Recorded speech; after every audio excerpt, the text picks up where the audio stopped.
to his head. Some solid damage done, but Yuang dropped down to 59 HP, but with that elimination, we'll bump back up to over 100. Very, very close right there, Ninja, with the drum shotgun. Very important is checking out the storm right now. A lot of these players, there's a lot. You guys can't see the screen. There are plenty of people who are outside. They're going to have to start their rotations in. And this is actually where 鈴木さんこんばんは。あんまりコメント返せないからよろしくね。応援しよう、スカーレット。お、スカーレットとベル君じゃん。アーマーマックス。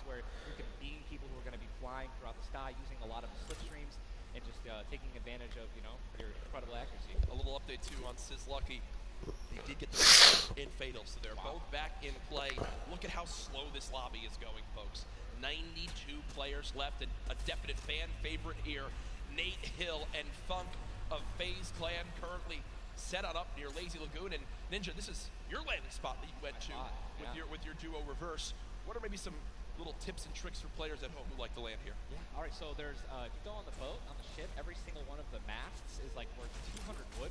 So you definitely want to go for those. You can easily get max wood in arena in probably less than 10 seconds. And also there are some metal anchors in town that you can get for about 300 metal, which is, you know, and like the most valuable material that you can get.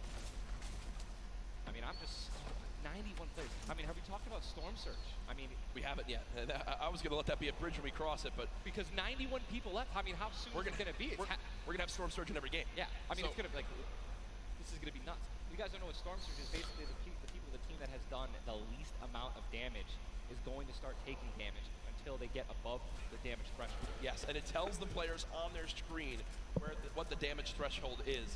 If you're used to playing at home, you probably have never experienced Storm Surge in a normal game, but it is very common in competitive because everyone wants to last until late game, earn those extra points, and wind up getting those placement points to come on through. Watching Letwick and Quexy right now. It's so scrappy, Ninja. It's not your normal game where you get to loot up and freely grab everything you want. Here, I mean, look at the inventory. A common heavy assault rifle, 2 heavy bullets. Yeah, I mean, people are not going to be able to loot. They're not going to be able to loot normally. I mean, you have every single spot is definitely going to be contested or have talented players who are surrounding you. You got to be constantly worried about getting sniped from the side. All it takes is 2 seconds to get off guard, and you can get dinked twice with an infantry rifle, and boom, there goes, you know, 160 health, man, just like that. 89 players left now in the lobby as Twiz and Cover H, the duo, do get cut down. 45 duos remaining. The second zone has just been revealed, and again, Storm Surge will begin after that. I absolutely think it's going to happen. That will be for 70-plus players, so you keep that in mind as this goes on. Players who haven't really done any damage will know that they're going to be at a point where their hand is going to be forced. They're going to have to put on a little bit of aggression. You're going to see the game pick up just a little bit here. There's Snappy and Red Rush. Already in the next zone, they're more than happy to just farm up this metal structure and claim it as their own. They're actually very centralized as well. Yep. I mean, a really great strategy that you're going to see a lot of people are going to be using throughout this weekend in solos and in duos is to just try to get in the dead center of the second zone and honestly just kind of pray that the circle is going to continue to rotate in your favor. I mean, I'm still looking at a lot of these guys' inventories. One guy just gets knocked in front of him. Like, going to try to save his team. It's not going to happen. But there's not a lot of rotation items. I haven't seen a lot of shockwave grenades. I haven't seen a lot of shadow bombs. I don't see any launch pads in anyone's inventory. Yeah. It's going to be such a, like, the rotations late game are going to be nuts. People are going to get lasered out of the sky. And Letwick now all by himself in a 1 versus 2 as his teammate did go down. You see Parpy and Volks still quite healthy for the two of them. Over 140 HP for both of them. Parpy still playing in the slow ground, trying to spray out the opponent. And look at the material count for Volks. 135 total builds. It does look like Letwick just kind of ran away, but I don't believe Letwick was able to grab his teammates' reboot card. So will basically be by himself the rest of this game. You know, it's going to be almost impossible to perform alone. もうストームサージくんの。 These guys are 106 above, and you guys can see that, which means that there's somebody who has 106 damage less than them that is a threshold that they are going to need to hit some people, deal some damage. And that's actually the beauty of Storm Surge, right? You don't necessarily only want people to turn around in their 1v1s, praying that the circle moves, that you're gonna see some fights that are gonna be forced to break out because players need to get above that or they're gonna die. They're not gonna be able to make it. Now moving towards the Dusty Divot Diner. You see Clicks and Skeptic. This. Yeah, the very young duo from NA East, and you just said yourself, I didn't even know you could farm this. Didn't even know you could get down there. This is the beauty of it, right? These are the top players in the world showing off the little things that they know that really no one else can pick up on. Many teams already stacking here as there's so many materials to be farmed. And for a lot of players, Ninja, once they get max, they don't just stop there. They keep farming to have an excess for more if they need to expend a lot of materials quickly. On the bottom right of your screen, you see a fight going down in Salty Springs. A lot of grenades being thrown right there. That's going to be Serpent and Hype. Serpent and Hype in a pretty decent spot. Yeah. If you guys can look up the mini map that we're staring at, every single team is now in the safe zone. Everyone is safe. Moving in. Double heavy sniper is in play. For those of you guys who do not know, a heavy sniper will take out a metal wall. It'll take out pretty much anything. It does 1,500 damage to structures. So if you have two teammates who have double heavy snipers, they can see a team, line up a shot of somebody hiding in a 1-by-1, and be able to take them out. And that changes the game completely. Once you hear double heavy, you can no longer sit still ever. Or if you know where they're at, you have to make sure you have at least 2 walls of cover on that side to protect you from the inevitable double snipe. And when we say double snipe, it's as far as 1, 2, 3, shoot. And they both fire at the same time and catch you off guard. There's absolutely zero time to react. And one thing you guys we've talked about are the rotation items. We got 6 shadows from this guy, and they have a baller, so they're sitting pretty. I think these guys are in a great spot. Absolutely. And you see the zone did just update towards the northern side of this current storm. Storm Surge is now in play, so players beginning to drop. 80 players in total in this game. They will just rotate on out of here. Hype and Serpent don't want the fight, and that's Jay now quite weak. With Storm Surge beginning to tick in, Quentin and Lanouf now having to push a fight as Storm Surge is affecting them as well. And you see it just kind of smites them down from the heavens, and there they go, getting dropped by Storm Surge. Unfortunate for them, but again, with not enough damage done, they do fall below that threshold. Jeez, man, Storm Surge really does just force people into some pretty tricky situations, but again, man, it just goes to show a lot of aggressiveness is going to pay off for teams, man. You don't want to be put in that situation where, you know, you have to desperate and push. Maybe a duo that's better than you in combat, you know what I mean? And Airwax and Nikov just... That's a replay. Was that a replay? They just went down. Airwax and Nikov are winners. Well, Airwax at least are back-to-back winner of the Pro-Am. Does go down. Airwax double qualified as well. Tough first game for them as they do go out early on. 7 players left in this game. 38 duos. Again, it's a slow crawl as everyone begins to drop. Have you ever seen anything like this in competitive? No, I think that the only time that we saw numbers like this were when the circles they didn't really chunk that much and they were more centralized in the beginning of competitive. So really no one had to rotate that much and no one had to fight. So now that these circles are really just kind of moving around the map, you can't really predict them. I mean, you're getting these players who have, again, the great aim, and they're just beaming people who are focusing on trying to rotate in the circle. Now look, there's so many people coming from the south right now. And it's just free kills if you guys are in a top position with solid aim, man. You're going to Texture right now, already getting beamed. He's spamming the spacebar, trying to make it as difficult as possible to hit.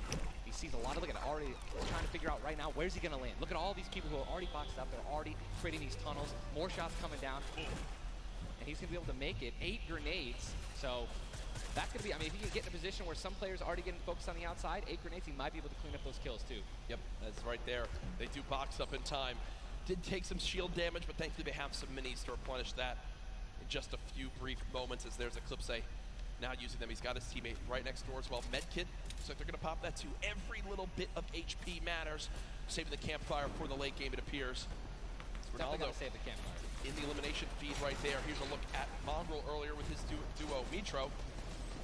They're set up currently in this zone. 68 players left. Love watching this guy play, man. I'm serious. I mean, here's, you just check his inventory. Only got 2 guns right now, which is inventory rifle and a combat shotgun. So he has no spray guns.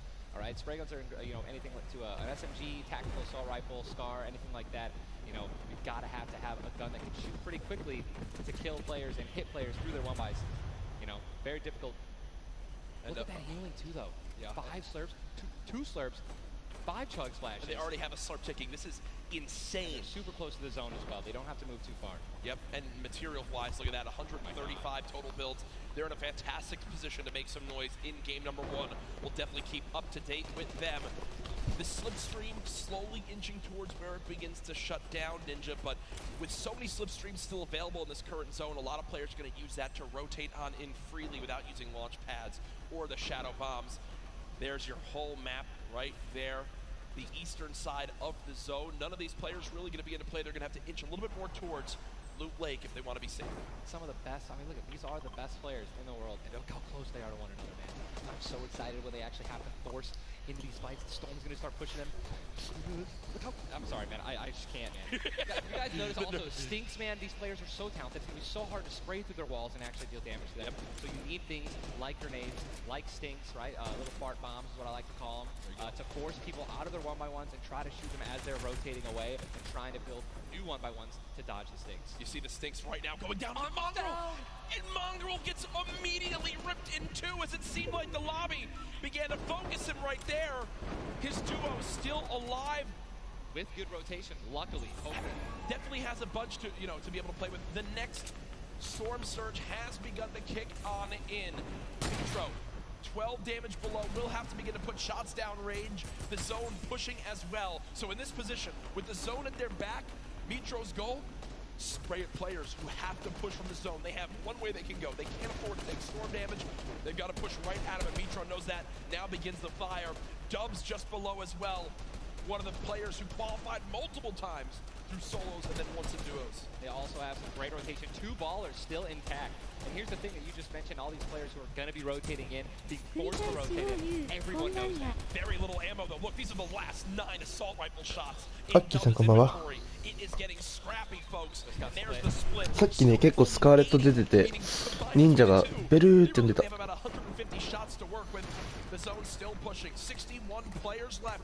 Reminder, folks, this is game number 1 of 6 today in the duo competition. いやうまい。 Dubs does go down as a player got that back wall. He wasn't quite ready for it. Mega frantically backing on up, trying to create some space. Will he be able to? そうそうそうそう、それでね忍者がベルーって呼んでたからちょっとすげえと思った。 Got finished actually, so he's got all the shields in the world. He can get back up to full health. Storm Surge is still ripping him apart. That's barely keeping him alive. Hitting him for 25 damage every time it winds up ticking. There it is again, dropping on in. Mega's hand is forced. Some big damage right there, still below. As players are continuing to drop all around, but Mega doing a solid job of keeping himself alive right now through the Storm Surge. あ、スカーレット来てんじゃん。 Fantastic composure again, one of the young players on this stage, looking to try to secure the title of Fortnite World Champion. No more dubs. The duo still okay, down. So now finally above. Finally above, and guess what? The most important thing to realize, guys, look at that rotation. Yes, he's alone. Yes, his teammate's down. But he has an incredible kit to not only make it to late game, but maybe even clutch this win out. He dropped the shotgun. Okay, there you go. Got the combat shotgun, one of the greatest shotguns to have late game. Does incredible damage, long range and close range. And all the guys, the circle just rotated now into the storm. Massive amounts of distance needs to be covered. This Storm Surge is insane. It's still going on. Finally taken out. 52 players left. And this is where things are about to get serious, guys. Thomas drops some ammo right there for his teammate, Inclusia. And you see Thomas, that epic infantry rifle, one of your favorite weapons, Ninja. What is so good about that assault rifle? It 100% rewards pinpoint accurate players, right? There's no bloom necessary. Your marker, your aim is right on their head. Boom. You're going to get that headshot. You're going to get 80 points of damage. And there's now the upgraded versions, the Legendary and the Epic, have 10 shots instead of 8. So, I mean, it just packs a punch. Really catch players off guard. And that's exactly what you're going to need when you're playing against these top players who will literally build and protect themselves when they get shot once. Folks, there are 45 players left in this very, very small zone. We are now on our 6th storm. You see it's about to begin to move, and players will frantically have to go across the map. Zayt and Sap right now discussing exactly what they should drop, pulling up their map, looking exactly where they have to go. 44 left in this one. We already got people using shockwave grenades, guys. This is a very far rotation for the second movement circle, so this is actually going to move. Potentially get stuck on their launch pads because there's so much frequent building. It's going to be nuts. And who's going to try to take the high ground? Because after this first circle goes, this is where people start to only try to use the high ground. And we know high ground is everything in competitive Fortnite late game. Everyone frantically moving away from the common enemy of everyone, which is that storm circle. Macwood taking zone damage. Daedra as well. King slowly bouncing on through with the shadow bomb, and does land. Yes, but taking no storm damage, just playing right on the edge. Yeah, right on the edge of the zone right now. We'll just stay boxed up for a brief moment. as now there's 36 players remaining, stomping the elimination feed. Arkram now goes down as well. You can see the elimination feed on the top left to keep track of your favorite players. There's so much is going on. This is what tunneling is. When you hear players mention tunneling, this is what you hear. You move with the zone, you tunnel your way in, give yourself cover. Not a lot of materials left. Only 22 builds, and this zone is stacked. But look who's on the high ground. It's Mr. Savage and Benji Fishing. That would be your two picks, so good for you. All right, I have to owe you a bet there, man. What's that? All right. Bongo, unfortunately, do we still know if Micho's still alive? I mean, listen, people are dying left and right, being eliminated. More Savage just used another shockwave grenade. He already had high ground, though.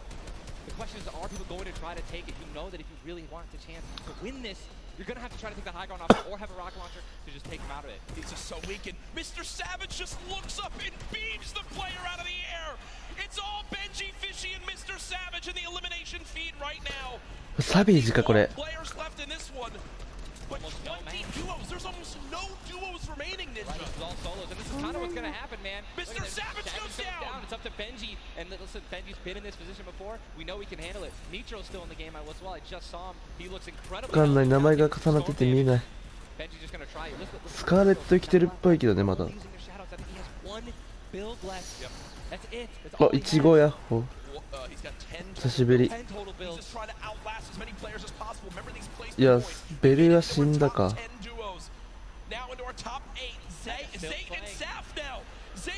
あ、スカーレット生きてんじゃん。スカーレットフルアーマーだよ、まだ。いやいやいや、強い強い強い。久しぶり。いや、上強えな。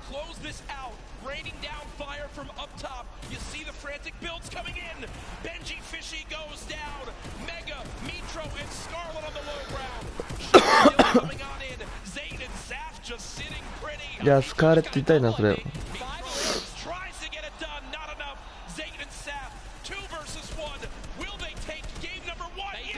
やー、スカーレットどんまい。いやー、日本チームすごいよ、2位で2位。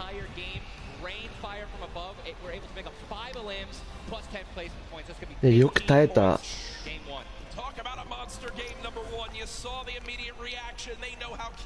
多分結構キルしたでしょ。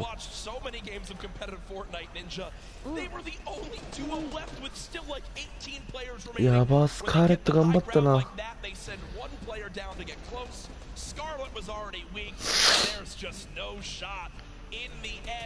いや、マジ頑張った、スカーレット。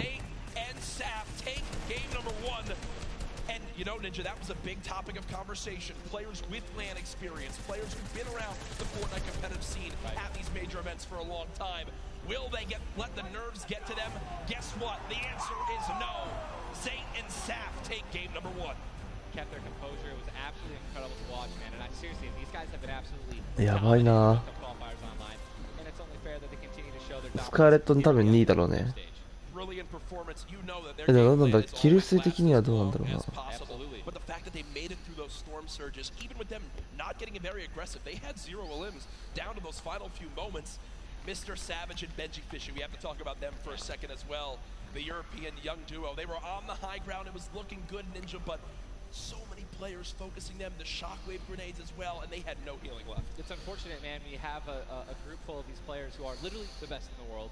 They know exactly how to win, right? So if they don't have the high ground, they know that whenever there is a moment, but they have to shoot the high ground out with rockets. I think that's actually what happened. Shockwaved up and knocked them off the high ground. いちここれからもおいで。いや、うめえこの2人も。実力あるわ、やっぱり。強えな。みんな強い。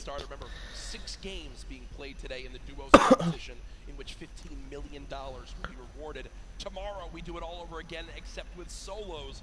So you want to stay glued to the streams here for the Fortnite World Cup Finals live from New York City. Use the hashtag Fortnite World Cup. Get involved in the conversation. Send to Ninja and I your thoughts after game number 1. Who surprised you? What are you looking forward to in games 2 through 6? For me, other things I noticed, man. You've got to be on your A game. When it comes down to taking note of where you are with the storm surge, those were longer storm surges that have lasted than I've ever seen before. I've honestly never seen Storm Surge affect the game so much. Yep. Because here we are having 80 people left after the second circle. So, you know what I mean? Like, and these guys, they're not going to let you hit them. You know what I mean? And if you want to put shots on these guys, it's going to be when they're flying in the air, rotating, which you also expose yourself to a sniper shot. You know, Absolutely. high risk, high reward, man. Right? It's Let's see how these guys change. I wonder if the guys who did get hurt a lot by the Storm Surge, are they going to make changes in the second game? Are they going to be a little bit more aggressive and trying to deal some damage as they rotate? That's what I want to know. That's a great way to think of it. I know there were so many people that want to give their thoughts on these games, but over at Unreal Island, we've got our very own Sundown with his thoughts on Game 1. Thank you so much, Courage and Ninja, in the first match of the duos competition. 高評価してってね、よかったら。 Victor Royale experience wins いや、 out. スカレッ We トうめ talked about Energy Zate and Ghost Sap and how they've been playing so long together, and that endgame was a prime example of textbook Zate and Sap. We're gonna re-roll it one more time, and we're gonna break down kind of how they were able to keep the control. Now, pay attention right away.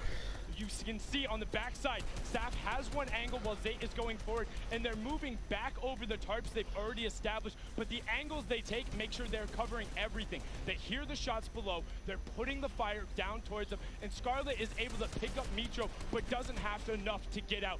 Zate and Saf, 5 eliminations, victory royale, 15 points. Showing that their competitive experience, their experience on stage and at major LAN events is winning out right now. They say nerves, what nerves? We might as well be playing at home on our own stations because they are just that good. Match 1 is over. Time to get back over the stage for match 2. Ninja and Courage, take it away. Thank you very much, Sundown. Great stuff as always there from Unreal Island outside of the venue, enjoying the event themselves. But again, game number 1 in the books. Obviously, so many updates to see exactly where we stack up. In the end, those final moments can be so hectic. So before we hop into game 2, we will have a standings update for you all at home. Who do you think's up top of it right now? Well, guess what? うわ、日本2位だわ。And Benji, Mr. Savage, man. Just incredibly clutch solo moves and plays. Both of our predictions. Both of our predictions. And they're still up there. 7キルしてんの強くね。モングラール3位なんだ。Placement points so key. You did a great job pointing out Mitro at the end. Not only does he stay alive, not only does he perfectly use his materials and his movement items, but he somehow finds 5 more limbs, putting his team from probably an abysmal game 1 to top 3 in our leaderboards. ってことはあれじゃない？ Here are your standings from game 1. Dubs and Mega. 1ポイント差しかないじゃん。1位と。いけるいける。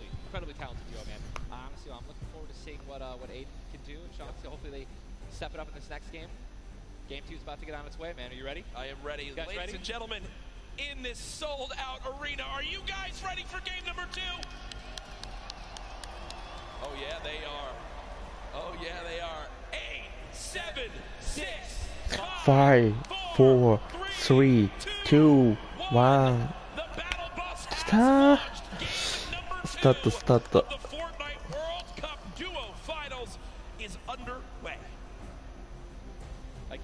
ちょっといちごさ、コメント返し頼んでもいい？ちょっと俺一回ミュートにして真剣に見たいわ。ごめんね、よろしくね。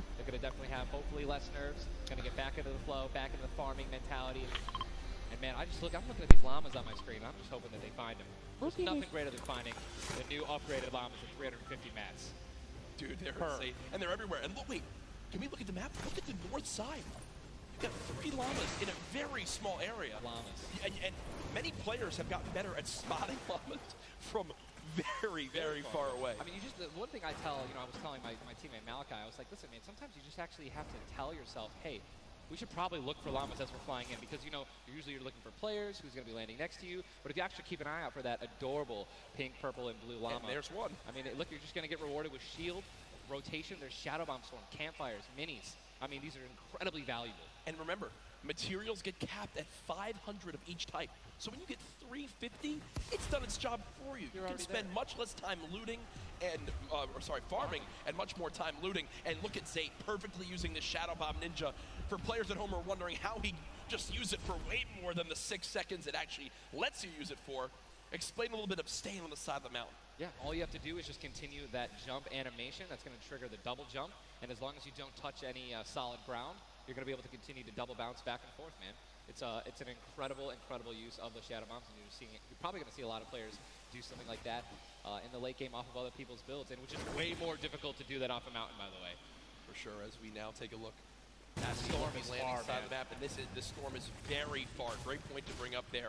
We can see on our side, the zone right now basically gets cut off at Dusty Divot and Neo Tilted, and the rest of the north side of the map are in play. So everyone near the middle and south side will have to move, and you see in the elimination feed very early on, Elevate does get cut down. So a tough start for the duo from 100 Thieves right there, as you've got to wonder if Arkram's still alive.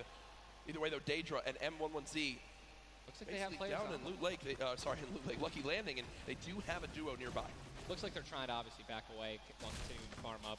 Lucky Landing is not really a 4-person landing. When more than two people land here, one of them is going to be leaving a little bit handicapped. And Yu Wang in a fight right now, popping that last big shield, so all of his damage that he will take from now on will be permanent unless he gets an elimination and gets... And look at how good these stink grenades are right now. Scram and Mexi have lost so much HP off the start of this one, just from getting ticks. The spray does come on through. A third party, though, beginning to shoot down on a Yu Wang. So another player putting their attention towards this fight. Trying to line of sight at Snobby, but KBB does go down. It's now Yu Wang all by himself, and no materials left, Ninja. He can't even take a wall. They're really, this is an abysmal position to be in. Yu Wang knows that, trying to fall back to his teammate to maybe sneak a revive, but I just don't see. A lot of these players really are kind of hesitant, you know what I mean? They don't necessarily want to push. There is a third party now. They don't have a lot of shield. Are they going to get it off the right play? They're going to push forward. Yu Wang no shield, and he's going to get the double! He's going to get the double and the revive on KBB, and there was some delicious shockwave grenades that just slid down the ramp. Yu Wang takes them down. The 4 builds left. I believe there was some help. The shots that came in from that third team getting nearby, which weakened them at first. Yu Wang gets the cleanup on the last one right there. What a swing for the duo. Shot does come in onto Keys, though, as another fight going down just outside the desert side of the map. Keys and Slacks up against 2. Running out of materials already, and guess what? These guys are at the farthest point of the storm. Yep. So this is not, they can't afford this fight, right? The longer this takes, they're not going to be able to get materials. They're going to be burning all the materials in this fight right now. So they're definitely going to need these elims to make up for it. That was and he took the knock on Landjock. And Landjock and Punisher went down early last game as well, and it looks like Landjock will suffer the same fate here. Upgraded combat shotgun, you know he's going to take that. Punisher trying to make some plays here. Still, now it is a 2-on-1 situation. Just need to play the numbers advantage. And again, Storm is about to start moving, so they're going to have to make some plays sooner rather than later. No ammunition. Very few builds. No shield. This spells disaster, and Punisher goes down, and there's the frustration in the player camera right there. Slacks and Keys, 2 quick eliminations. But you mentioned they can't afford to do that. It takes so much time in that fight. They got to go very far still. Now over to Neo Tilted, Clicks and Skeptic in a fight. Got some shield. Doesn't necessarily want to use this mini to only get a 10. And he looks like he's trying to obviously take some help his teammate out. No, he's getting taken. With the trap kill, he's going to get the knock. Unbelievable, incredible place. Bad Sniper goes down, and now he's continuing to branch out. When you guys are in fights like this, you always want to do exactly what he's doing right now, which is branch out, continue to build these little 1x1s with pyramids, try to confuse your opponents of where you actually are healing up. Skeptic, just 8 builds left. They're trying to stay alive right now. They do have the number advantage. Clicks has time to pop 1 mini, and it looks like they're going to go for it right now. They've made the conscious decision to try to build out, but no. They back up for a moment. Finally gets a shotgun. Yep. Shotgun picked up. Grenades now as well. They want to go for the second elimination, and we take the oh my god, we got some trap talk in real life. Did he just take the L in real life? Homie, this is land. This dude's gonna come over. No, I'm just kidding. 40, but the stinks come on in. Stinks coming in, 22 health left, campfire down. He has. Oh, and look who's here. Third party. Hello. Look who's here. NA puts up the take the L, and EU says no, no, no. This is the World Cup, baby. I'm gonna show which continent is best. Mitro and Mongrel, full HP, and they storm roll through. Duelings for Mitro, Clicks still right plays there. Down low. Wow, incredible. Let's look at that kid. Gold scar, gold combat, heavy shotgun, I'm sorry, heavy sniper rifle for taking opponents' walls. Look at, they're just healing and bum rushing, and that's gonna be it. And there's no shot right there. Skeptic You saw, hey, putting on a show. I love it. The man does YouTube for a reason. But then also a fantastic player. I think speaks a little bit too soon. Aiden now on your screen. Does knock one. Hasn't finished elimination yet, so still will gain 50 HP if he can get the full. There it is. Now a 2 versus 1. Aiden and Sean. Look at how weak Sean is, though, Ninja. Sean has absolutely no health. A little bit of shield. Hopefully, we're going to drop some minis here. Aiden being the good thing that he is. I'm sure he's calling it out right now. But it is also a 2-on-1, and they don't know. We don't know how weak this guy is right now. But if he is weak, they're going to look to try to trade. And there's a double shotgun shot from 21 White. Players no shield left. Are going to try to put the pressure on. Sean has no health, and look how aggressive they're being. They're both one hit. They can actually grab. They're going for it. They're saying, you know, you would have thrown the trap down by now. And there it is. And look at the take from Aiden. The jump out to the side, and they'll be rewarded with shields, with materials. And Aiden actually was 2 big shields. Aiden's got the full health. That's incredible, man. See the stats so far in this game. Aiden has done 434 damage, has taken 312, and he's near backup to max health. I know Aiden is a crowd favorite here. Every time the camera goes on, there's a big cheer from this sold-out arena. For those of you guys who do not know, the Storm Circle is about to update right now. We just saw our second one, forcing everyone out of the north and east side of the map. And also, guess what? Every single llama was found. Yep. All 5 llamas have been found, so we have some probably high material players right now. A lot of rotation. Oh my god, I can't even freaking out, man. You're getting into it. Looks right like now. a lot of people. I love it. Yeah, we're looking around. They're all gone. There's only one airdrop that's left, which means a lot of players. It's very difficult, man. Going for airdrops is super risky, but it looks like everyone at the World Cup here is taking their chances. And what's kind of funny with this zone, as you see it on the bottom right side of your map, the slipstreams are there to basically help everyone get from the southeast, east, and south side of the map easily into this zone. So if you kind of sit outside and wait for players to move in from the slipstream, you might be able to deal a lot of damage. And remember, you might think, oh, well, there's no way you're going to get that elimination. I'm not even talking about that. I'm saying free damage for Storm Surge when that comes into play, because it is going to happen very, very soon here. We're about a minute away. It literally looks like we've been watching that action. But there's 84 teams, 84 players left still. Yep. I guess that's a testament to our observers backstage. Great stuff to them. Sizlucky does take a bit of storm damage right there. Chug splashes in the inventory, and Ninja like a dolphin. Chug splashes have came into this game, and they've completely taken competitive by storm. Are they the best healing item currently in this meta? I think that, there's a lot of items that get added where, not everyone is all unanimous about it, right? Some people do not like it. But let me tell you something about these splashes. I don't think I've ever seen more positive, reactions from an item being added than when chug splashes were added. I mean, nothing but positivity on Twitter. It was absolutely incredible. I woke up to some delightful posts. Delightful, just some delightful posts. Those of you guys who don't know what they are, each one splash, they come in packs of 2. You can stack up to 6. They give you 20 health, 4 shield, whatever you're missing. And they're instant. You throw them down the ground, and they can be used to heal you and your teammates around you, as well as, if you really want to be a troll, your enemies that you've knocked. Here are Mongrel and Micho in the zone, and you talked about this inventory. I'm going to come out and say it right now. There is no way someone in this lobby has a better inventory than what Mongrel has right now. And when you come into this, they were already in your top 3. So they're in a position right now, Ninja, where they have a pop-off performance right here. With only 6 games being played after the first 2, they could be your leaders. Absolutely. I mean, they were only 2 points away from first. And they didn't even win the game. And Mongrel went down early before placing points were even rewarded. So, Sean in another fight with Quentin and his squad. Sean trying to take some walls here.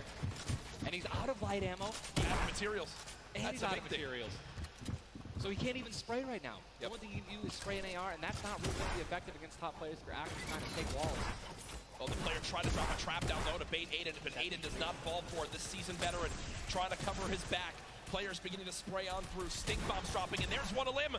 Another shot comes in.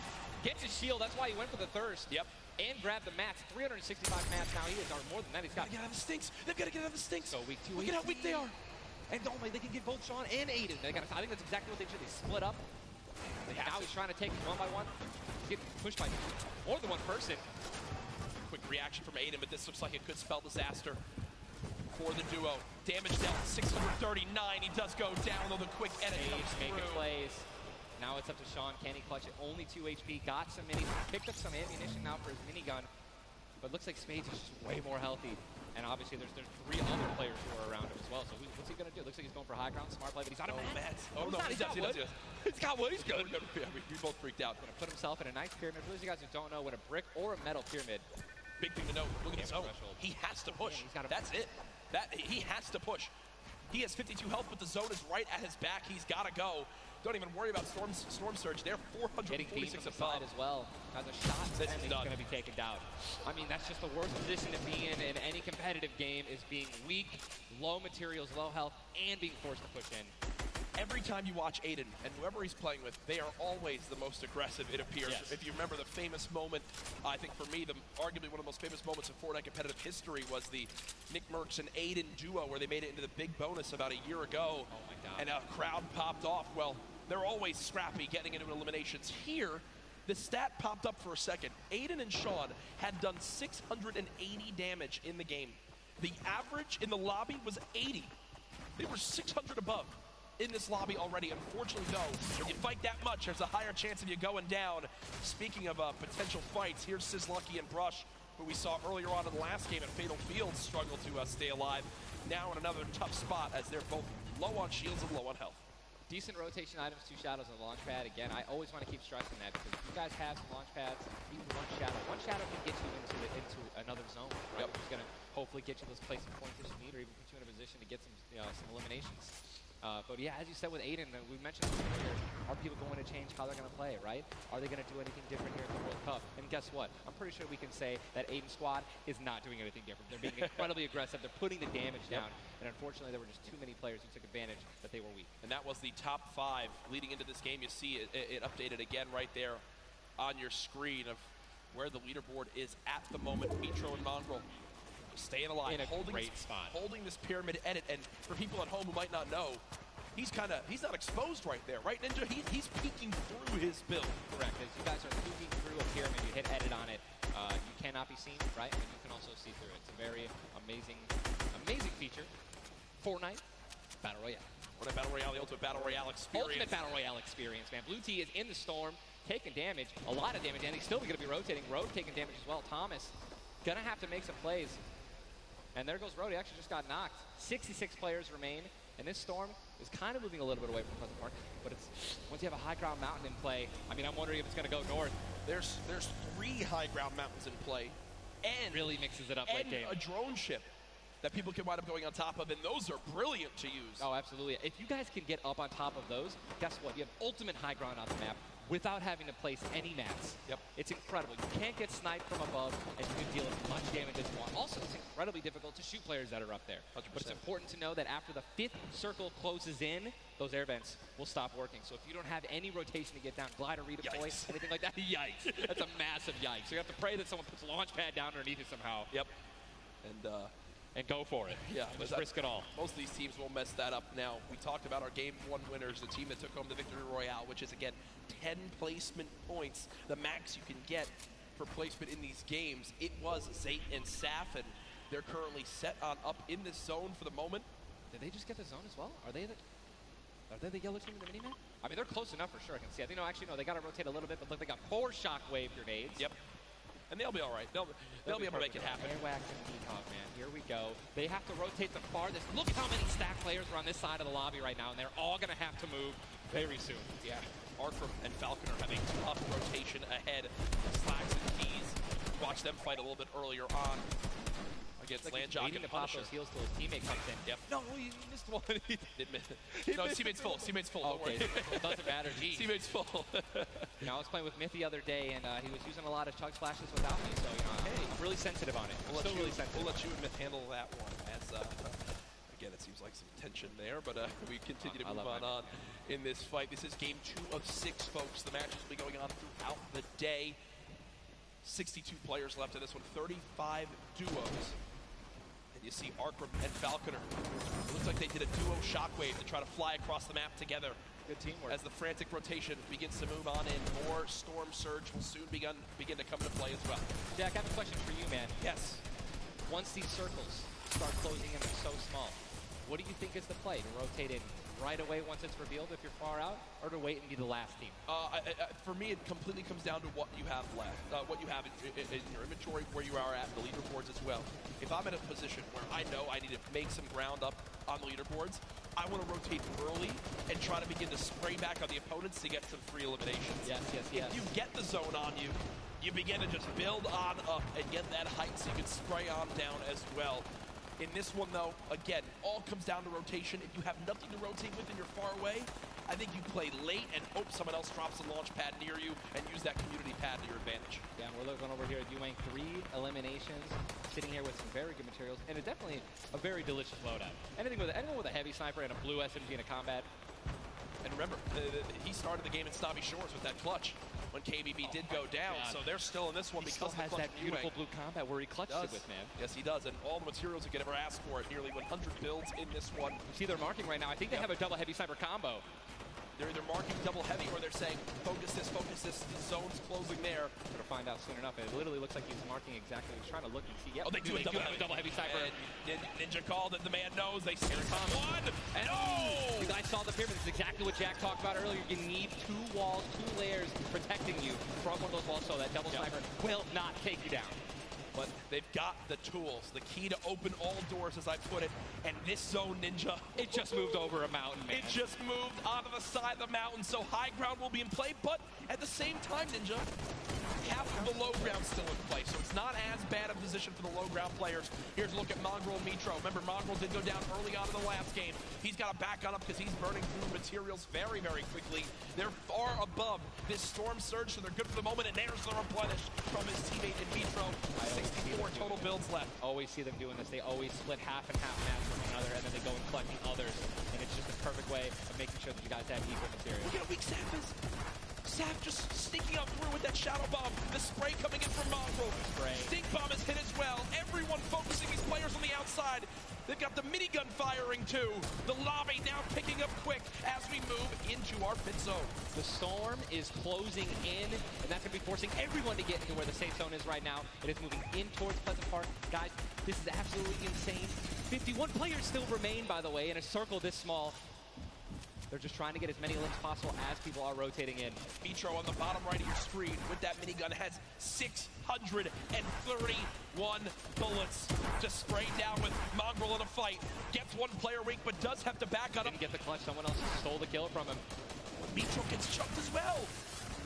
Still have a launch pad, but again, when you're in a situation like this, low ground, they're getting sprayed with nothing but grenade launcher shots and frag grenades, and they're both going to be eliminated, and Mongrel also, Airwax just went down as well. And you see Cease in the elimination feed.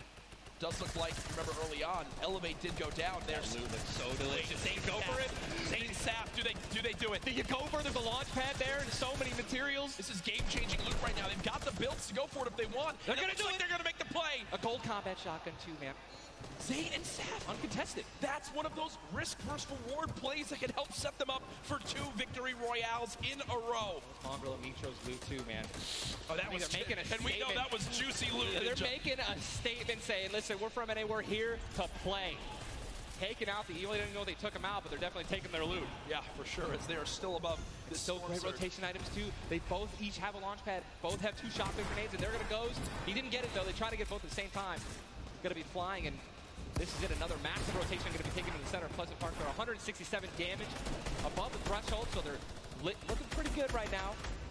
The question is, are they going to keep mid-ground, go for low ground, high ground? What's the play? They didn't get the full launch pad. He might have to use his own. Yes, he does again, and that actually works out. He hits his head on something, which takes him down from having to, fly all the way up and float and get beamed. They're going to challenge high ground right now. Zayt and Sap looking to do what many would think was impossible, which is win back-to-back games in the stacked lobby. Just saw Falconer in the feed as well. Arkram with an elimination too. 19 duos left as we're moving towards the placement points, Ninja, and these duos know exactly that. 3 points if you make it in the top 15, which could be the difference between first and dead last. What are they going to do? Are they going to prioritize rotation in and not taking damage, or are they going to try to play it a little risky and go for the limbs? If you're going to be going for the limbs, definitely open up to a lot of spray, shotgun shots, AR shots, someone suddenly taking the high ground on you. So It all depends on how their play style is going to unfold, man. Many more duos remaining in this game, unlike the last one. Saint with another elimination right there on a KBB. You got Snappy and Red Rush on the high ground, and Sav Over the play, the high ground play. He goes to the high ground. Take, will he get it? He's going to get it. He has it. Saint's got high ground. Saint has high ground as they go to try to push for 2 victory royales in a row. Saf is there as well, but Snappy just appeared right behind Saf and shotgunned him down right there. Zayt right now is going to have to concede to the high ground, giving it to Snappy. And he's just going to have to stay alive as long as possible, try to get some placement points. He is obviously a talented player, top player. He can definitely make something happen, and I'm interested to see what he's going to do. Cease has been by himself since the first moment of this game when Elevate went down at 98 players remaining, and he's somehow still alive. There goes Mega. You've got Darox and Item on the low ground. Vorwin getting chopped down as well. Zayt with about 100 HP. Uh-oh.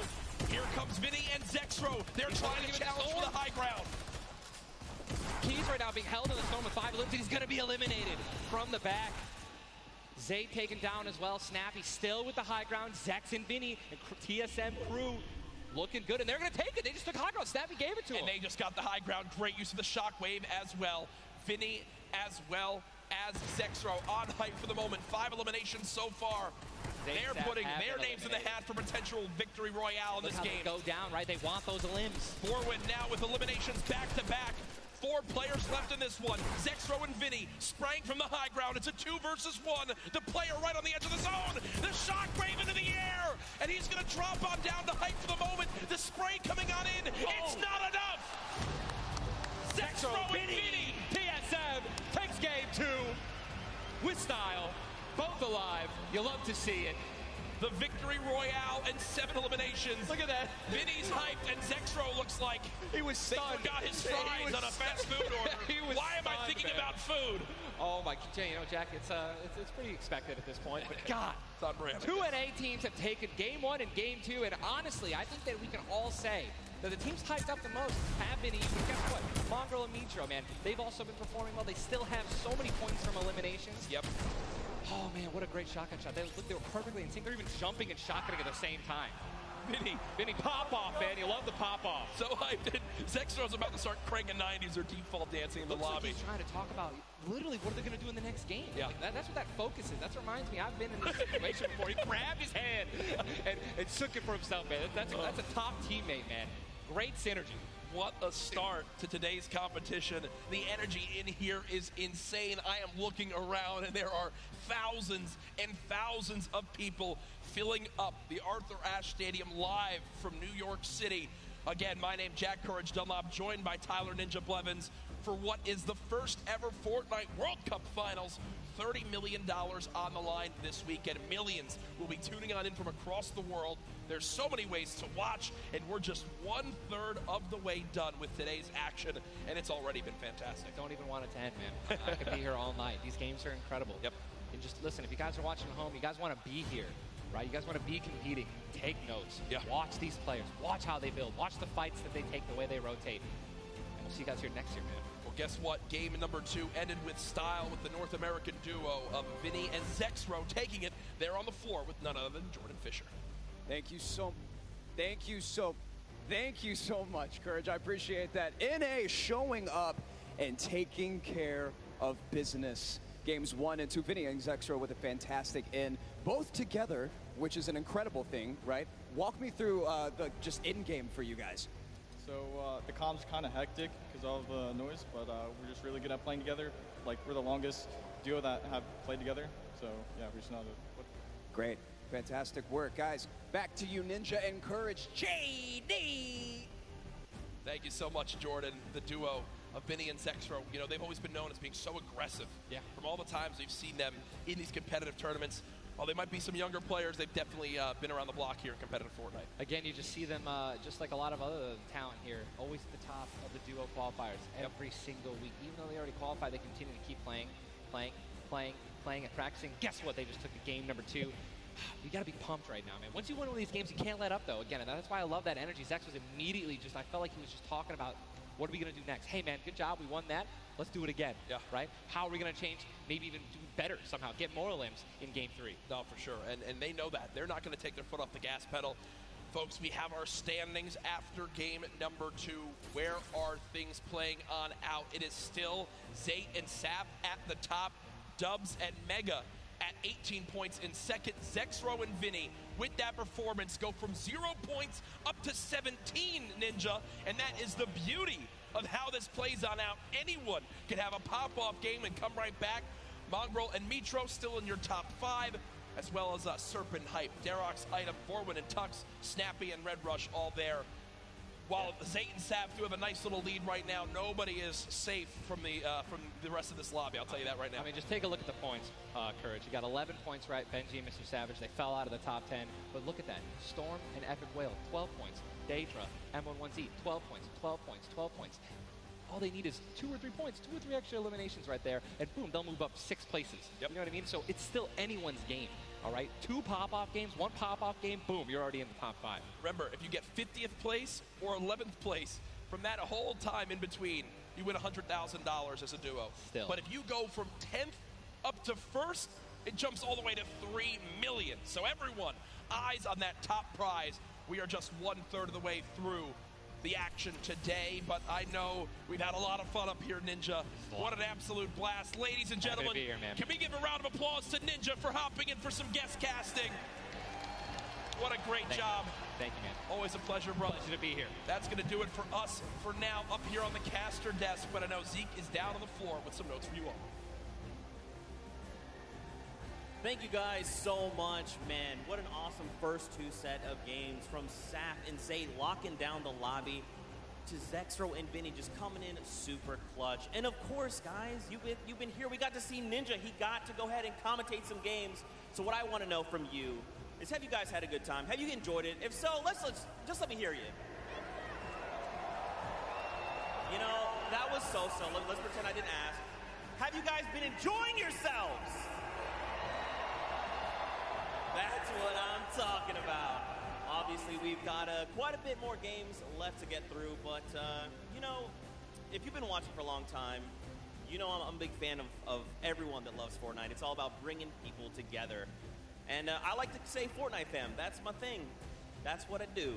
And, you know, there's actually a lot of people from around the world that have come here to compete, to watch, to be part of all of this. And I thought, what better way to give back to you guys than to teach you how to say Fortnite from all around the world.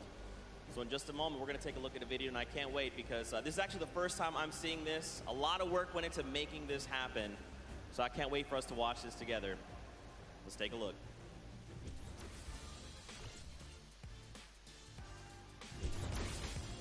Hello Fortnite fam. 포트나이트 팬 여러분들 안녕하세요. Riyad Fortnite team. Ni har åkt till Torio. Vad sker Fortnite-folk? Jag är fan du Fortnite. What's up, Fortnite fam? Fortnite 팬 여러분들 안녕하세요. What's up Fortnite fam? Hey, 저는 Fortnite fan. What's up Fortnite fam? Was geht Fortnite-Freunde? 冠军等着我们。 What's up Fortnite fam? Yo, what's up Fortnite fam? Are you trying to do the floss? Sorry, I'm texting. What's up Fortnite fam? What's up, Fortnite fam? What's up, Fortnite fam? What's up Fortnite fam? E aí, galera do Fortnite? What's up, Fortnite fam? G'day Fortnite fam. Bonjour, comment ça va les fans de Fortnite? G'day Fortnite fam. Cheer up Fortnite fam. What up boys?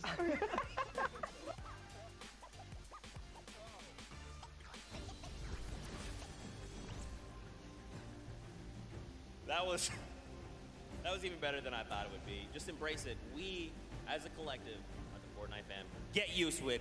We're here to stay. Now, guys, you know, there's a few more things I want to take a look at before we hop back into the next game. One of the things to kind of do if you're here or if you're at home, you've been watching, Ninja actually had a pretty dope hoodie, a World Cup kind of exclusive hoodie. Would you like one of those things? Would you like one of the crazy World Cup shirts that we have? You can totally get your hands on one. Head on over, retailroad.com. Get yourself a nice shirt. We got some hoodies. We We've got hats. We've even got the little drone that's the battle bus. It looks amazing. The top balloon is actually the drone, so you've got the bus that's literally flying around. You best believe I'm going to pick one up and mess around with my family. They're not ready for it. But there you go. There's some on your screen. Also, that Drift shirt, by far, my favorite piece of merchandise ever. Those of you that really do know me, you know I love Drift. He's easily my favorite character. But just some cool things. If you're looking to get some World Cup exclusive thing, go ahead and take a look. Now, for those of you who have also been watching kind of all 10-week qualifiers long, you know we love Golden Boy. And there's actually one thing specifically he was kind of telling people as we were going through interviews. And that was, hey, when we get to New York, you're going to be in my hometown. Let's catch up and get a slice of pizza. Now, I know you're thinking, wait a minute, Zeke, what about like everyone else? Why is it just Golden Boy? Well, he's a Golden Boy and he's selfish and he wanted the pizza off for himself. Get called out. That's right. Now the world knows. But a few of those players actually took us up on the offer. They went out for some pizza. They had a night on the town. So let's take a look together and check this out. OK、ただいま。New York City. We got the Statue of Liberty, Central Park, the Empire State Building, first ever Fortnite World Cup final. I couldn't be more excited about the greatest Fortnite players from around the world coming to my hometown to duke it out. But before the action started, I took World Cup qualifying players Aiden and Chinkin out to show them the Big Apple, starting with PC Gaming Cafe. Waypoint. What's up, boys? Welcome to Waypoint. Good to see you. Good to meet you. All right, fellas, let's go and grab a drink. Let's go. All right.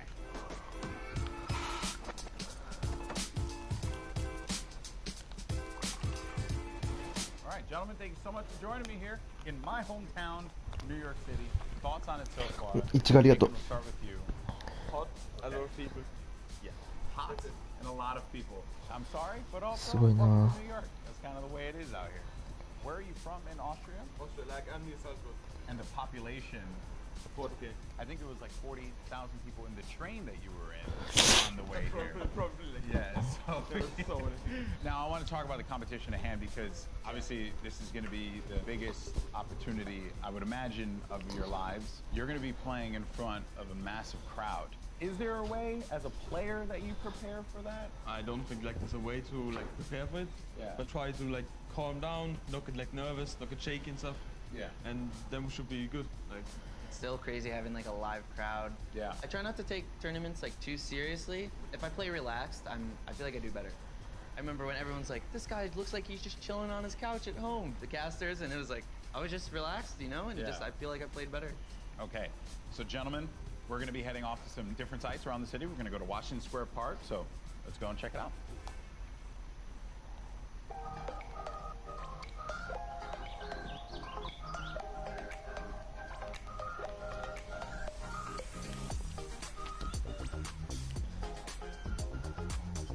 All right, so now here we are in Washington Square Park, gentlemen. And I love the fact that we've conveniently set this up. I don't know what these pieces would symbolize. I don't know. I'm not too sure. Is it like king or queen? While we have this here, let's talk about competition. You guys are potentially going to be facing off against each other. Have you thought about that now? I don't know. I just don't want to feel the L2 spam like. Oh, you don't want to feel the L2 spam? I've watched them play a little bit. Him and Stompy, they're very like I've seen them play aggro before. It's pretty scary. So if you have chemistry where you can play without even talking, you guys know what you're gonna do. That's like a team like that's gonna win. So. What you guys are gonna experience this weekend. This is the first Fortnite World Cup. You're going to be playing for millions of dollars potentially. Has that even set with you guys yet? Even if it's not me, I'm thinking there's going to be millionaires after this tournament. Yeah. There's going to be millionaires. Life-changing money. I try not to be, I'm not like greedy about it or anything. It's really nice to see like people that nobody know about and they just blow up. ちっちゃいから大丈夫だよ。 I'm going to dive more into that, but I think it's time to get a slice of pizza.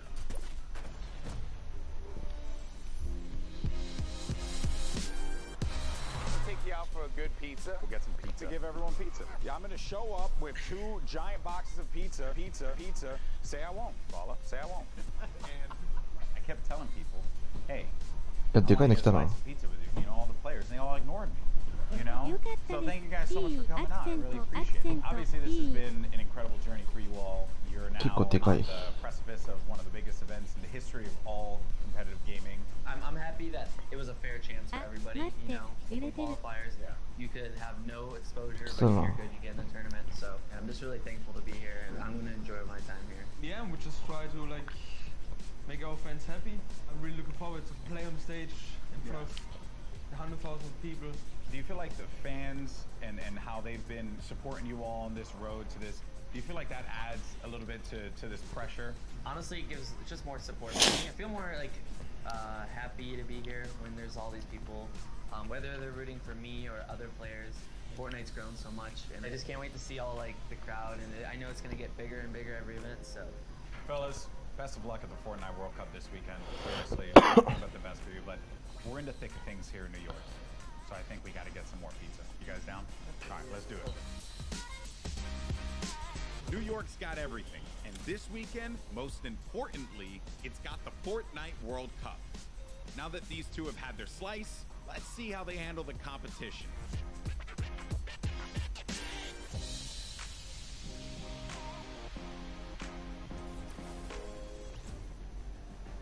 Good guy, Golden Boy. You gotta love him. You can't not. He's just the best, and it's really cool that he got to go out, hang out with Aiden, get some pizza, and, you know, just tour New York. You love to see it. You love to see it. Now, guys, there is actually a dynamic duo that we want to talk to. We actually have Jordan Fisher standing by. He's going to be chatting with Nyx and PF Zin. These guys qualified back from the Brazilian region, and they've got some things to say. So, Jordan, let's go over to you.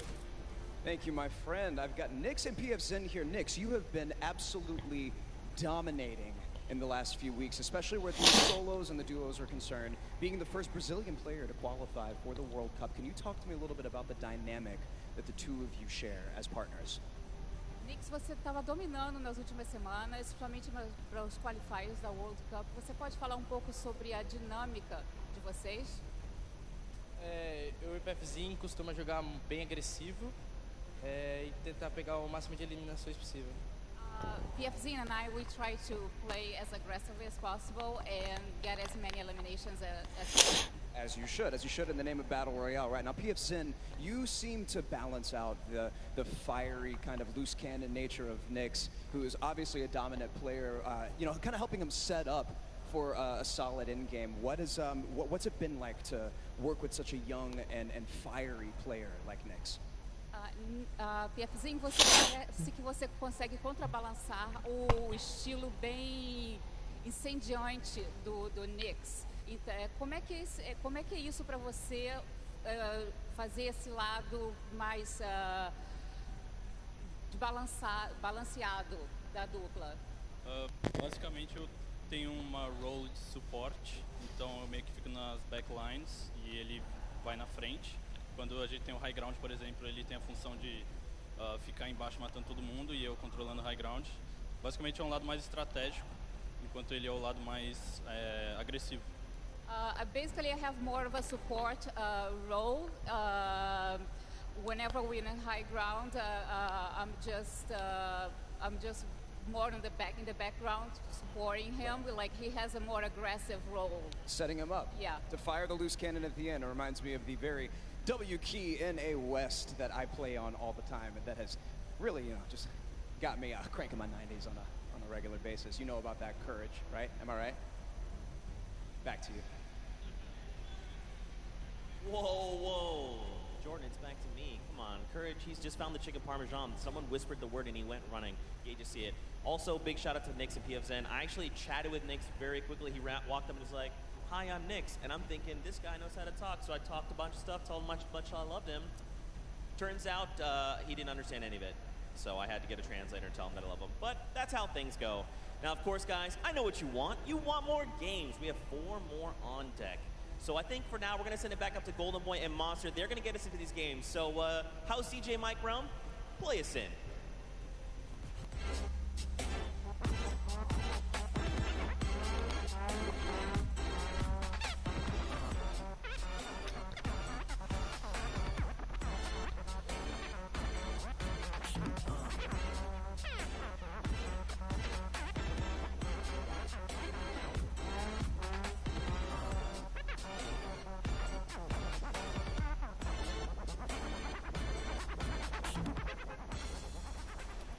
All right, huge shout out to DJ Mike Realm, spinning the ones and twos here at the Ninja Arthur流 Ashe した。 Stadium. Golden Boy alongside Master D-Face, Boricua Boys back at it again, looking to bring you the fun as we have games 3 and 4 on deck. And so far, this has been one of the most exciting events I've ever been to. That game 1 was ridiculous. Game 2 did not disappoint as well, Monster. No, it didn't. I thought for a second there we're going to see back-to-back performances from Zay and Sap. And I mean, we honestly did. Everyone that was in the top 10 contestant, even Miz and Daedra, they were performing. We saw them cut it all the way through. And it's that level of consistency that's going to cut the difference in making it all the way through the top 10 and being a World Cup winner. What I've loved seeing is that standings page, top 10, international through and through.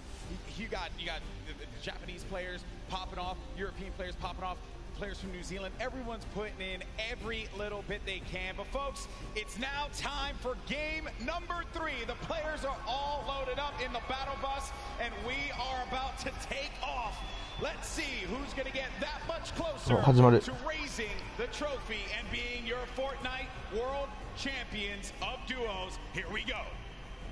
Keep it going, Golden Boy, because we are jumping into game 3 as these cameras populate. Your favorite competitors are here. They've made it this far. It's the duo competition. If you were nervous before, hopefully they kicked the bucket over this little break here, and they're back, and they're recuperating. I know I practically kicked the bucket after Vinny and Zetro won game 2, man. I was feeling it, man. It was nuts. And there they are on your screen. So the drop for the bus here, it's going to be a north to south one going right over that ice biome. It's going to cut pretty much the center of the map there. And Vinny and Zextro, I'm very happy that they're performing this well, Monster. This is a duo that had so much success. Even going into the World Cup qualifiers, we all were like, yeah, this is a duo that definitely should make it. This is a duo that, hey, they could even win the whole thing. Yeah. Then tragedy struck as Zextro had a few problems with you know, arthritis and different things with his hands. And I'm make sure I'm getting that right. And I'm just bummed out about that. Good to see them here showing up, man. That's huge. I mean, that's what you expect of our competitive veterans, specifically Zextro, Vinny. They go back to as many of the LAN tournaments that we've seen, as does Zay and Sap. But anyways, look, in here we have UN KBB. He's going to take down Mexi. Is Scram close by? Is he close enough? And this is a battle going down in Snobby Shores. So off the rip here, we have players getting dropped. That's actually going to be our first elimination. Lucky for us to catch that one, but there's shots coming in from the Viking Island right up above, and he just kind of turns a corner, sweeps him up, catches that full elim there. So that's his now. We got a little toe-to-toe action here, Golden Boy. Very rough situation to be in here, but Zextro now looking to engage in this one. Potentially here is going to have, we're going to go over to his POV now. Kind of get, it's a little wild, man. It's like just getting the bearings all together here, I think, for the players as well. That moment where they can just have that conversation. What are they going to do? How are they going to just implement their strategy going into the next game? What is that strategy going to be? Do you mix it up? Do you change your drop spots? These are things that are going to be so important for these players. The time that they can take to just communicate with one another. Now Scram looking to be potentially in a world of hurt here. We heard from Nyx, PF Zin earlier on. This is the Brazilian duo. I don't think they know that. Yes, Scram, they're going to be on the hunt for him. So they know that he's around here. They're just trying to sniff him out. Yeah, and if you were in the players' lounge, you could feel the tension, specifically when we brought up the Brazilian duos, the Brazilian players. These guys qualified, and they qualified with heavy elimination. Nyx especially being one of our only players to, like, literally qualify as hard as you can in the, you know, for the weekend. He was at it each and every week. You constantly saw him at the top every single time. It was so impressive, and also qualified for solo, so we'll be seeing Nyx tomorrow. And then you got Scram. He's got 2 eliminations, but he's just hiding this one out. He hears them making all that ruckus, all the noise around him, and Scram just does not want to give up his position. Perhaps he grabbed his teammate's reboot card. He's maybe looking for that play. But Nyx and PF Zin, they have to have an idea of where he's going to be located here. Yeah, he does not want to give up his position here. He's actually just hiding in the basement right now, hoping that these guys just kind of blow by like dust in the wind right here. As Nyx and PF Zin, they think it's clear. They think it's all good because they came in and they just wrapped up one of the other players. They actually didn't initiate the battle against Mexi and Scram here. So Scram might just get lucky and be able to kind of sneak on by as he hears this powerhouse duo, this Brazilian duo, kind of loot their way through and make their way to the zone. And Luke definitely will be. He's getting a lot of resources out of this scram. Over in the distance, he's going to be out of there, but now we're making our way over to the action. It's happening with 7SSK7. Got Spades and Crims now looking to push on for this fight here, potentially. Got some shots going off. Crims is going to play that overlook position, getting challenged there, and trying to use that advantage from the download, a little bit of that right hand, right? Just see if he can get a peek in there. Does get tagged up, Crims. Guy does back away there, does manage to build out. And Spades is going to force him out. There you go. So they're just right now playing for that positioning, and I like the fact that they're using these, the natural high grounds, right? Get to the top, hold it down. Don't really focus too much on just trying to get in their face quite yet. Give yourself that moment of opportunity and really get a lay of the land, and then going for the engagement. Yeah, absolutely. The best duos will try their best to isolate their opponents, really force them into, very weird situations like this, force the 1v1s, and hopefully get those free shots and then pursue the push here. So again, look at how now they're split up again. So Spades and Crims are doing a great job here pressuring and isolating their opponents right now. And so far, they're definitely dictating the pace of battle here. Yeah, that's what they want to continue to do. They're suffocating them. Plain and simple, right? Not let them get any kind of movement there. I mean, Jam side and 7SSK7, they're having a conversation of what the play is. What is the movement going to be? But Crims and Spades are not going to allow them that opportunity to breathe. That's going to be the down there. Crims managing to knock down Jam side. He's looking for 7SSK7 around the corner, and that's going to be the elimination registered. Both players are going to be out of there. And a big win there for Crimson Spades. What a clean push right there. Crimson Spades have so much to prove here, because when they qualified, they were kind of looked down on like, wait a second, was it luck? Was it not? No, they're here to show it off and show why they're at the World Cup Finals. But now, hopping back with Miz and Daedra, we saw a great game one, came out top 10, and they're still in the running. They're in about the top 10 right now as well, based off of eliminations. Not necessarily picking up too many placement points. They're heavily dependent on just piping up these players at these points of interest, and looks like Lucky Landers is theirs right now. And they'll have that, but let's see. Isn't Daedra? They linger about it. I love the fact that you go to this hot spot here, so there is going to be a bunch of free items that you're going to be able to pick up on. Also, you're going to have that circle advantage. It's right there, so you don't got to worry too much. You can continue to focus on looting. High ground has been lost, though. Miz needs to be careful. Where's Daedra at? He's going to be right next to him, trying to get these angles. So what they have to do, they have to stick together. Looking for the sound cues right here. Can they find their opponent, catch a nice little low ground peak right here? Low ground is definitely underrated. If you can just kind of peek out, catch a big shot, you're almost guaranteed a headshot, which is a big multiplier. Yeah, players don't really think about that, right? Like you always see Fortnite players go after the high ground. That's the bread and butter for a lot of players that play this game. But you know better than most that the low ground can pay dividends for you if you know how to take advantage of that positioning, and maybe some overzealous players to try and get aggressive on you. You got Gustavo along with Wishy. I'm actually very interested to see if Gustavo's going to lead this push here, because specifically between these two players right here, this duo, this Brazilian duo, Gustavo doesn't necessarily lead the pushes. スカーレット君とベル君の視点見れるやつありますよ、皆さん。 Always look for the shot. What they're going to do is just a nice standoff. Yeah, and that's this whole event, right? Players have just been very cautious about what they want to do. They are not trying to get too aggressive in these fights. They know what's on the line here. Millions in prizing is on the line. You do not want to make a bad decision. Be one of those teams that are eliminated out early on. But Gustavo's going to be putting shots down. Focusing this player, forcing him to actually build up. He has no builds to work with as well. 19 HP remaining, and just a hope and a prayer. But unfortunately for him, that was not going to be enough there. Gustavo's out. Wishy isn't going to happen for him either. And Miz, he's feeling it. That's going to be 2 elims for this duo. You gotta love the snarky little smirk right there on his face when you get those 2 points. Smirky. Feels so good. It's really good. Feels really good. And then Volks and Parpy. And look at this. Parpy actually dealing with this battle. And this other player that actually got the high ground against him was focus firing on Volks. Parpy pushing back here. I wonder, you get split up like this, but Volks and Parpy, they love playing a very aggressive style. They'll get in your face. They'll box you out if they need to. Yeah, without a doubt, this duo was unmatched when it came down to eliminations in the qualifying rounds. They had the most, actually, and even pulled off a consecutive 5 victories in 8 games to qualify for one of the weekends. Volks and Parpy, another kind of reference to Game 1. They had a great Game 1. We saw them picking up duos, but we haven't seen them necessarily make it through to endgame. All they have to do is kind of slow it down here, and that's what they're trying to do, but being split up is terrible. Also, in the distance, I just want to make note, Wolfie's a very aggro controller player. He's another one. I think that we've seen a fun mixture of players that look to get that safe approach to the game, and then others that just want to take early fights, get some points early on, because maybe they're playing that early game strategy rather than like focusing so hard. Like if you get late game, that's great, but you do want to rack up a few eliminations. Look how low the points are that have been thus far in games 1 and 2. Get yourself a few elims and then maybe manage to make it to that top 15, which is very hard given how many players have stayed alive in this game.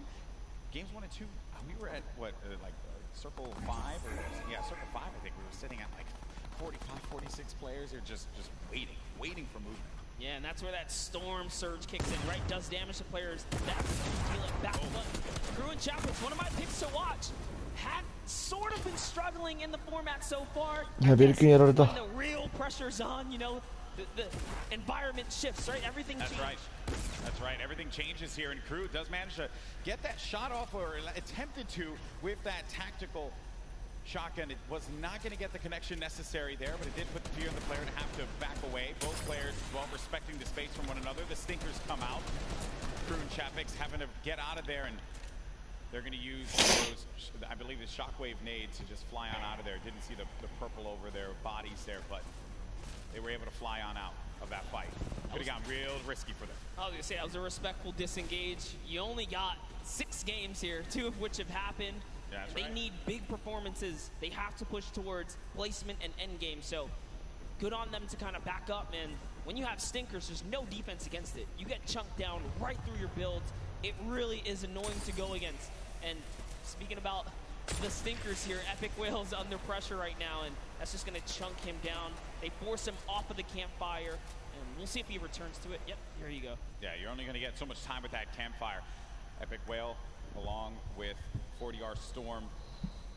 This is a Week 10 qualified duo. Last moment you could possibly have it happen, and they managed to pull it off. Maybe this could be the game for them. Another dominating duo in the scene, Airwalks and Nikov. Airwalks winning the Pro-Am yesterday 2 times now. This is a whole new ball game. Best players in the world in this lobby. It's not going to be a cakewalk, and he knows that. It hasn't been the best run thus far for Airwalks and Nikov. Yeah, and it was their last final games there. Notice the text right there. The fast track Airwalks and Nikov qualified for the Fortnite World Cup in their final 7 games. That's intense. They were struggling so close on the cusp every single weekend, so close to qualifying. If it was 5 placements, they were 6 or so like that. It was that close for them.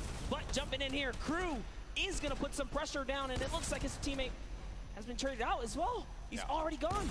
Also going to see some eliminations over in the feed as well. You got Crew who just cleaned up on Volks, but Septic took out X-Mend. And then I think I saw XXM pop up there on the receiving end of a shot there, so will be out of the action as well. Crew by himself has 1 elimination. Going to be looking to get as many points as possible. Now we're going to be sitting with 40 duos left alive. We're going into the next circle here in just a little bit. It's going to start to collapse. Salty Springs is going to be the point of interest for all of our players here. A lot of bodies that are going to be lingering outside. Some that are even as far out as Dusty Divot, like on the northern end of it, sticking around there. So maybe trying to get some last-minute loot, perhaps. あ、違うな。して打っただけか。 Here is Parpy looking for that peak. Volks and Parpy always tend to stay together, but wait a second, that was a tricky little shockwave right there. He did try to sneak his way into the build. He takes the wall. What are you going to do with it? Crew sitting back for the replacement here. He gets it on land, takes the wall. 184! Crew's excitement, you can feel it from here. That was a huge shot. With the new tactical shot from the legendary. That's right. You're feeling it, man. He went right for the fight. Ambitious, the young player there from Sweden, 15 years of age, man, and he's playing for millions of dollars. So many of these players, they're just young ones. We have a lot of young fans here in the arena today. Maybe next year this could be them. And then you got a few of the veterans. Zexro, Vinny, saw Nate Hill, as well as Funk, Mongrel, Mitro, Aiden there in the corner of the screen. And back over to our Game 2 winners, Zexro and Vinny. No eliminations to their name thus far. I mentioned Wolfie's aggro controller player. He went right for Nyx and just take him out on that one. Yeah, I definitely want to see Wolfie hopefully catch some more highlights before the weekend's over. Touch base with him. He's a great kid, definitely enthusiastic about being here at the World Cup, and he feels totally prepared. He's ready to represent. He's one of the few controller players to actually qualify for this weekend. This is a big weekend for a lot of players, obviously, clearly. Here you have Cease and Elevate. They haven't found their rhythm. They've been a little quiet, man. They won WSOE, a great duo that has had success in the past, but this has just not been their game so far. Got to get something to turn it around. The talent is certainly there. I think I saw someone on the Fortnite competitive Reddit mention, why is no one talking about Cease and Elevate? And I think it's just important to note that in order for us to talk about it, they got to start doing some things. And I think games 1 and 2 has not been their game. Yeah, and I mean, we were there in the warm-up rounds. A lot of players were not necessarily revealing strategy, but whoa, that's a huge shot on Zip right there as Mitro sends one flying down the field right there. Sent him packing. Dear me. All right, so back into the action at hand. We're going to have 36 duos left in this. Notable names, obviously, Mega and Dubs. Benji Fishy, Mr. Savage. A lot of people in the crowd popped for Benji Fishy when he walked out, as well as Mr. Savage. For due reason, this is a stupendous duo. The double combination for Benji Fishy and Mr. Savage. Big shot right there. These double snipes, you gotta be careful. There's no standing still in a box here because you might eat one right there. They line up another. Not quite successful that time around, but hey, all damage matters. Storm Surge, you want to be dealing damage. You cannot stay idle. There are no free passes at the World Cup. Look what happened in Game 1, man. The Storm Surge claimed a lot of victims. You have to be engaging in fights. You cannot stay still. There's Fwexy and Letwick on the move. Nyrox right behind him. Cooler organization. Benji Fishy's going to be down. Just saw that one off on the side. Mr. Savage now having to deal with a player that had engaged on him. Going to get built above. He just needs to wait this one out here, but Benji does get cleaned up. Yeah, that was going to be Fwexy. And that was such a sneaky ambush right there. He used his shadow bomb, pushed up. Notice Benji was kind of over-peeking, harassing players with that sniper. You cannot hold down scope right there. He ate a shotgun to the face, and that's why Benji goes down. And I love what Savage did here. He just went for high ground. He had to immediately get out of there and leave his duo behind. So what can Mr. Savage do? One of the best mechanical players here today. What can he do by himself? Not going to be easy, not with a lobby like this. At this point in time, he's really just looking to play the keep away game. Maybe he can pick off a player with that heavy sniper, get an elimination for himself. They only have 1 point right now, and they're nowhere near getting the placement points currently. But he's still looking to harass some players. Put some pressure on them. Now you see that half in, half out circle. Only 2 duels are going to be inside of there, so everyone's going to have to start to move over to that east side. It's going to be a struggle for so many players. They're starting to make the moves right now. They prevent these players from getting inside. This is a team right now during this rotation. Mongrel and Mitro, they are masters at executing, especially when they have mobility like this. They are on the hunt right now, and there's no reason for them to rush. Once they spot out someone, they're gonna pounce. They're gonna jump on that target. Yeah, they're gonna wait for you to make that mistake. And with the nerves at an all-time high here, players are certainly going to make that error in judgment. Saw it happen in scrims when we were looking at players just getting warmed up. So much at stake here, but there's the launch pad. It's going to go out now. Need to be wary of getting beamed in the sky. So many times you think that you're just going to be sailing away with no problem, not a care in the world, and then you just end up losing all of your shields, all of your HP, and then that's it. You're done. I've seen it countless number of times. People tweet out, you know, you fly across, you get taken out the sky, but it's all about timing. Neither Mitro nor Mongrel were shot once on that rotation, and it was masterfully done right there. And whoa, it looks like they're tracking so beautifully. Catches someone trying to just kind of rotate on by in a shadow bomb, but that was not enough.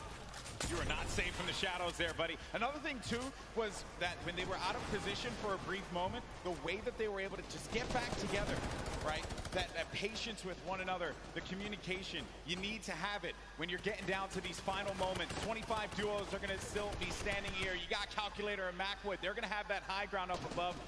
You shouldn't be comfortable just yet, because anything can happen here. Look at where that next circle is going to be going. Moves need to be made. With that RPG, I mean, they can basically take high ground at any given moment that they want nor choose. Calculator looking around, already on 4 eliminations for Macwood. Macwood did say he's the fragger of the duo. We'll see if Calculator can keep up right now. I am just poking good fun because Calculator loves to talk a big game on the social medias. He really does, man. He's a character without a doubt. But right now, there's no fun and games to be had. This is Game 3 of the Fortnite World Cup Finals. It's time to put up or shut up for a lot of these players. Look at that, wasting no extra mats. They do not waste more than they have to. This was earlier on. An elimination onto Mongrel and Mitro. There you have it. Out of the game once again. That duo, European powerhouse, gonna pay there to Dubs and Mega. So far, so good. Macwood again just holding this positioning right here. He is gonna get blocked out of his teammate accidentally, but it's all good. This is still his ground to control right now. They have clear control of the skies here. And they have a ton of builds to work with as well, Monster. 4 eliminations for Macwood. A great game for him thus far. That's 4 points for this duo, but he's going to be taking some shots. Has to be careful there. There you can see the lay of the land, Monster.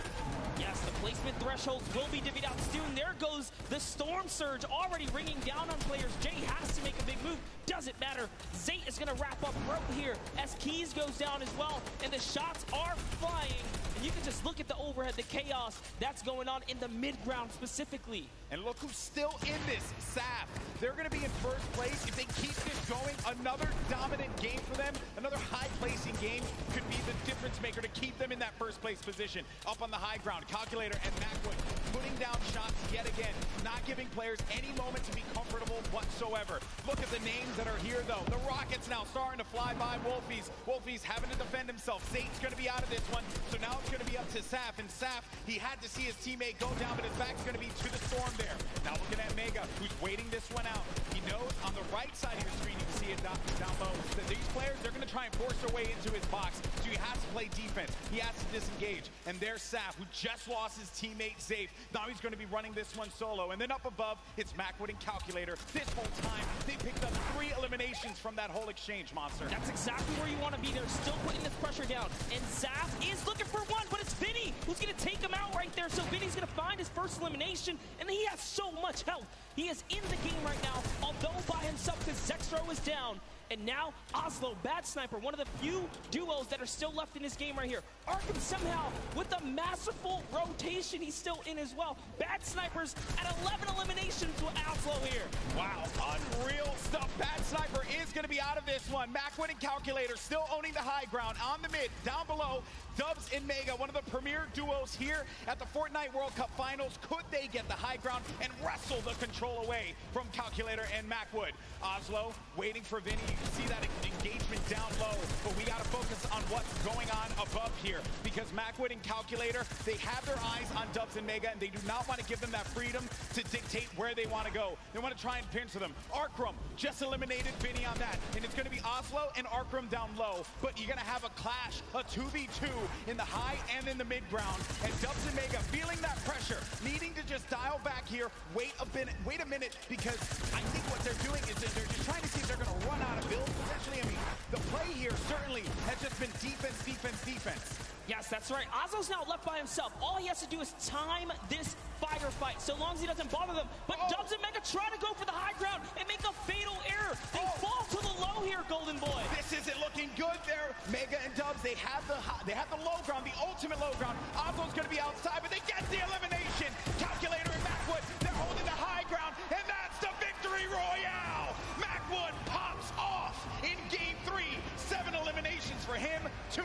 Calculator, 9 total, plus the victory royale. 19 points for that duo. Crushed it.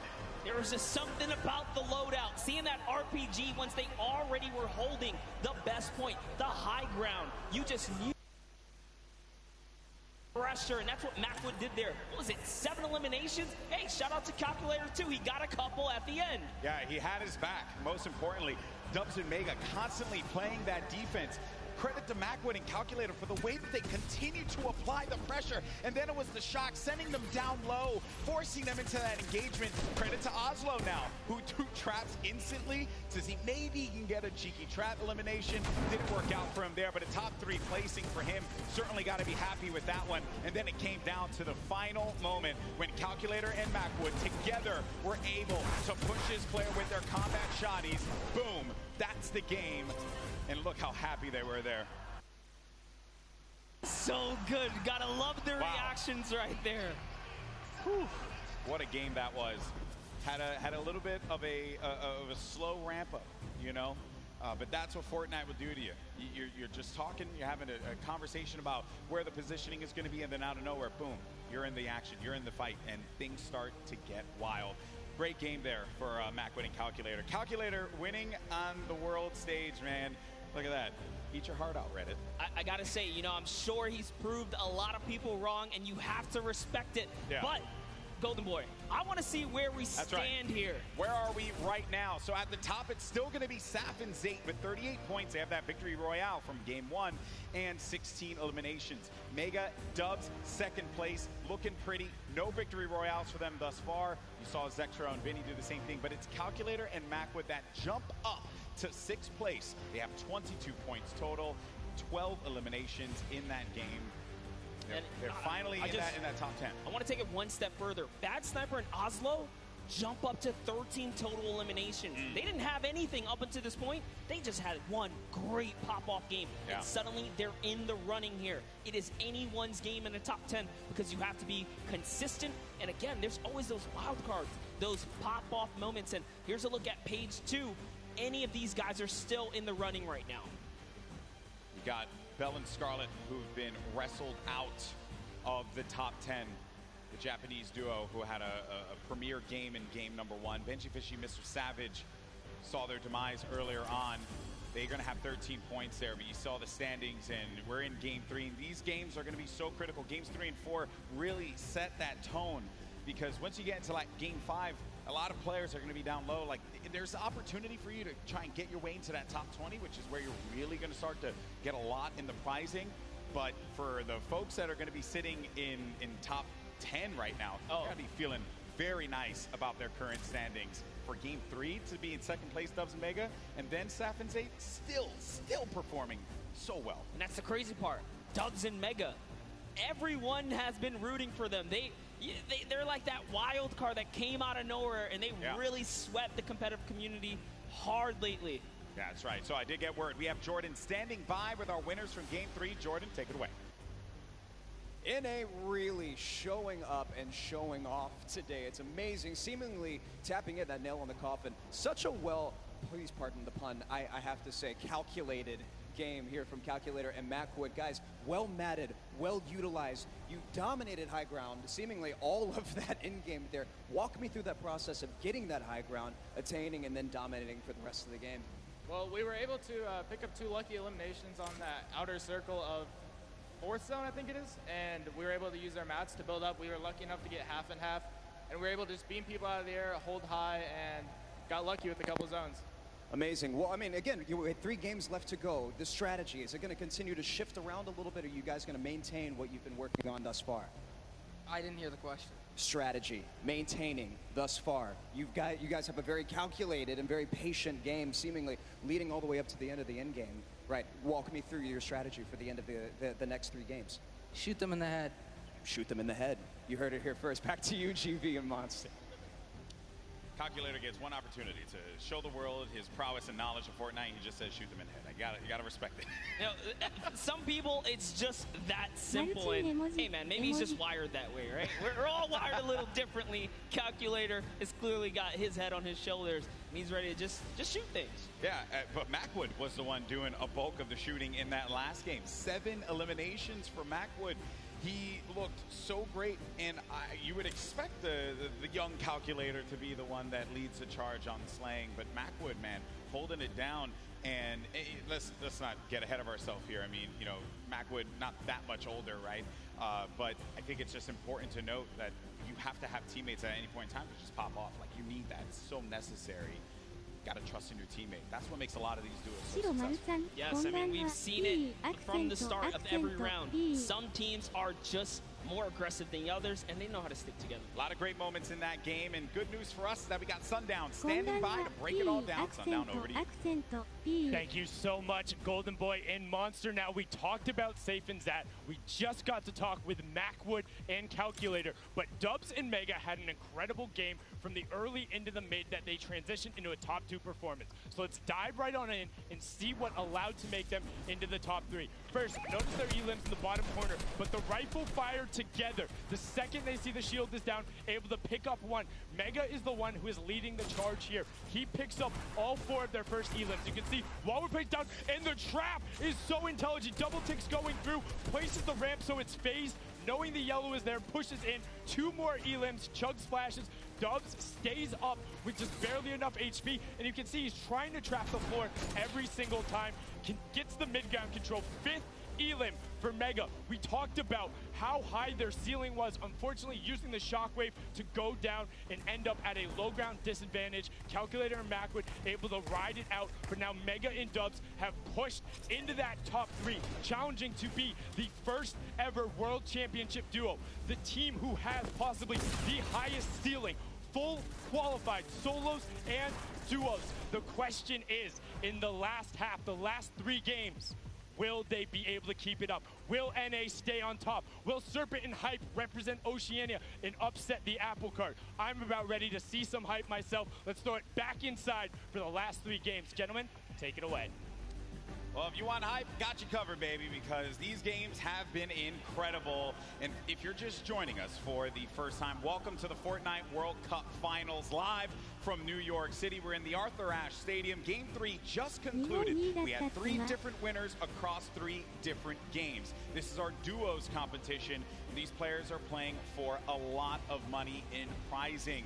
So much on the line here. Lives will change forever after today for those players that are on the stage and some of the folks you're seeing on your screen right now in, well, I would say in a different situations than they would find themselves in. You got Vinny and Zexro, they're right there. Zayt and Sap, 3 games in, still holding on to first place. It has been wild stuff. Welcome, I'm Golden Boy alongside with Monster D-Face here, and it's been a great day. Really, there's nothing more that you could possibly say about it. And as I had mentioned before, the prizing, the money that these guys are battling it out for, this is it. First place will take home $3 million. Second place gets $2.2 million. Like, that's just absurd. You get in the, where is this here? 4 millionaires, 4 millionaire duos before the weekend is over, not to mention all the fame and clout that comes with it. So I think you'll be pretty well off at that point, but everyone's a winner here. We're here to celebrate all of the competitors final stage, because those 10 weekends of qualifications were not easy. Yeah, when you get into 10th place, that's where you really start to rack up the coin. But game 4 now about to begin. Here we go, folks. Let's see who's going to come out on top. We've had 3 different winners, but our top performers have been consistent through and through. Are we going to see a repeat winner? Are we going to get a new one to add to the list? It's now time. The battle bus is loaded up. Let's start game 4. And you know what? Every game so far, we've seen a new winner. I love that. Same thing with the Pro-Am. There was always some new duo showing that, hey, we've been playing this game. We're ready to take a victory. Everyone here has the potential. シロちゃんね、日本ね、1回目は2位だったけど、もうね、めっちゃ落ちたよ。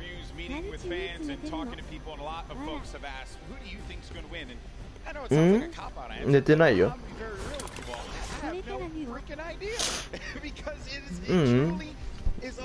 今デュオだよ。4試合目かなこれ。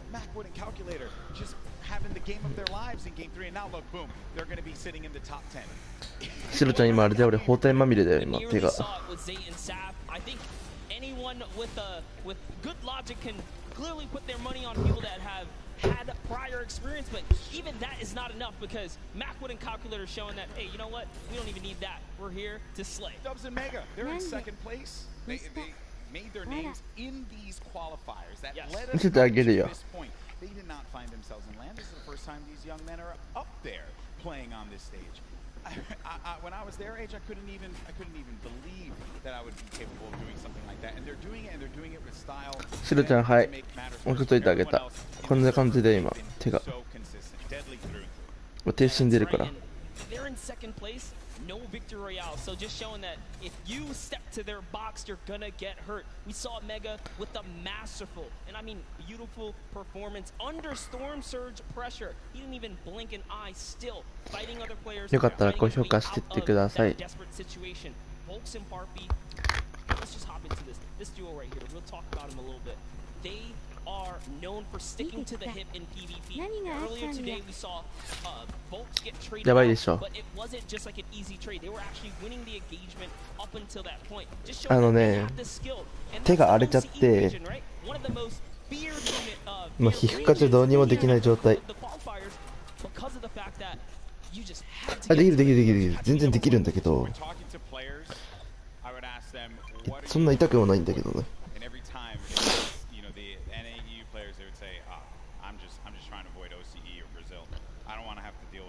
Because they play the hyper aggro style and they just don't care who you are. They're going to go for the fight. I mean, you saw Scarlet and Bell in that first game. I truly thought they were going to take the whole thing. 一応できる。使う3本指あるから。Finish second. Finish second. And he was just I know it's a pro-am, obviously a different competition there. But he was just going to the box. He didn't care. Not a care in the world for them. いや見たらやばい。 Above here, right by the jet stream. And he hit him once for whites already, so that means there is no shield on that player. You can have up to 100 effective shield. That player's dangerously weak, and folks just keep an eye on him. シロちゃん見る？手荒れしたところ。 Says, you know what? I'm gonna go back to my teammate. It's a little too risky getting split up here. Play for the mid to late game in this situation now, but 7SSK is going to be dealing once again with Spades and Crimson. Seems like just a constant for them. They cannot seem to win out on this fight. Crimson's going to be down though, so the advantage could be going in the favor of Jamside and 7SSK. Spades going to have the high ground. Now, 別に見てもいいよ。 Does he have what it takes to pull this one off? He doesn't own that wall. He has no more builds to work with as well. They're going to push out, and Spades couldn't deal with it, and that's going to be the win there for those two. You would think for Jamside and SSK, like, hey, you know, we've been landing here, haven't been successful. Do you mix it up? They say, nah, I'm going to stick to my guns here, because everyone's a winner, regardless. The VP boys coming out on top. Week 6 qualifiers for them. And they just need that game, that one game. So many of these players get that one game that catapults them into the top 10. And then the momentum shifts, the confidence starts to rise up. You think to yourself, I am capable of being able to do this. Mongrel looking for it right here. Love this dual perspective right now. Mongrel's actually looking for a side angle. He's going for the offense, pushing out. Is he tracking this player down? It's really hard to tell. They're getting into, really just going deeper into Neo Tilted. If you hang on the outskirts or by the slips, you're at huge risk for getting dived onto. It looks like they say, you know what, we're just going to continue to push on through. Those guys dive off, and those markers are actually the trackers. They say, hey, you're going this way. Mongrel still wants a piece of this. Keeping up with where players are moving in the crowded Neo Tilted. 送ったよ、シロちゃん。こんな感じ今。 Just a little while ago. Some players made Tilted Towers their home. This was a drop spot for so many, the likes of Nick Merckx, Aiden, right? But ever since it changed, you started to see players second guess whether or not they wanted to go to the new Tilted. Talking to Aiden earlier, actually when we went out to go get pizza and stuff, he had mentioned like Tilted's just a whole different beast now. And it's just not something that he really would want to deal with. That's why you don't really see him going that way anymore. Yeah, it's just a different lay of the land. As things start to shift, different comforts kind of tend to evolve and whatnot here. But we have Twiz in cover H looking for a push down right now, and they have the positioning, they have the high ground, and it's just a matter of do we want to dive down? They don't want to give up their angle. They know this duo below them have a flint knock.意外とやばかったでし So ょ much damage if you peek the wrong way. Minimal's gonna hit you for about 80. This duo from New Zealand, we had a chance to talk to them for that piece, and great to see that friendship, the communication. シロちゃん大丈夫だよ Something that a lot of these duos that came together. ギフト組織と大丈夫大丈夫 Portion of the finals don't really have. They don't have that cohesion, that chemistry that these two will have, right? That Saf and Zayt would have as well. Crazy to think there's 89 players in the lobby and 48 duos, so a lot of disengages, a lot of solos out there right now. Keenstar and Hunter looking to defend themselves right now, and it's just a cat game right here, cat and mouse game. What are they going to do? They actually shockwave on out of there, and into the slip they go. They're out. They're trying to get away. That was a shadow bomb right there, and he's gone. Yeah, I was a little worried about that duo that was coming in. ダイバーの知識、まあ確かにそれはあるかもしれない This is only phase one. Nyx gets knocked by Zexro. Saw that in the elimination feed just a second ago. Item and Derox out in the wide open. It looks like actually they saw Mend right there building by himself in a one poor wooden shack, and they're pushing the shack now. So Twiz is going to hear these shots off in the distance, but looks like we're hopping over to the Loot Lake area where it's Macwood and Calculator. でもどう意外と指綺麗だったでしょ Top 10 contenders right here. 包帯巻いてるやつは Game 3 winners now having to deal with Daedra and Miz. Shots as well, snipe shot. You just heard that one squeak by Daedra. Need to be careful there. There's some more shots being laid out. Disengage as well, and they're just really pushing them away from here because you've got to get to that safe zone. Don't want to have to deal with the storm, obviously. It's still early games here, so you're not going to be ticked for too much. But you're really looking for this next zone where you're going to start to move here. And this, again, the game is going to be so slow in the start because as you get closer and closer to the end, game 4, critical game, monster. 意外と綺麗でしょ指 You can earn from this. Flying into the top 10 potentially if we have a new winner that was outside of it. This is where players start to, I guess it really sets in on them that they're going to be playing for $3 million in prizing. Yeah, if it hasn't already, I don't know what world they're living in, but here it is. Twiz goes for the shockwave あ、そう、 overhead. シロちゃん今プリンに落としてるよ It's a chunky one right there. Cover H looking to chop this bad boy down. In comes the Sinkers. Is it going to be enough though? The pressure is so real right here. Twiz and Cover H doing it not only for themselves, doing it for New Zealand, their families, and everyone watching them at home. And that is going to be one elimination through. I saw that one pop up. That's number 1 for the duo. The challenge comes in, and that's the win there. 2 elims total. Twiz gets them both.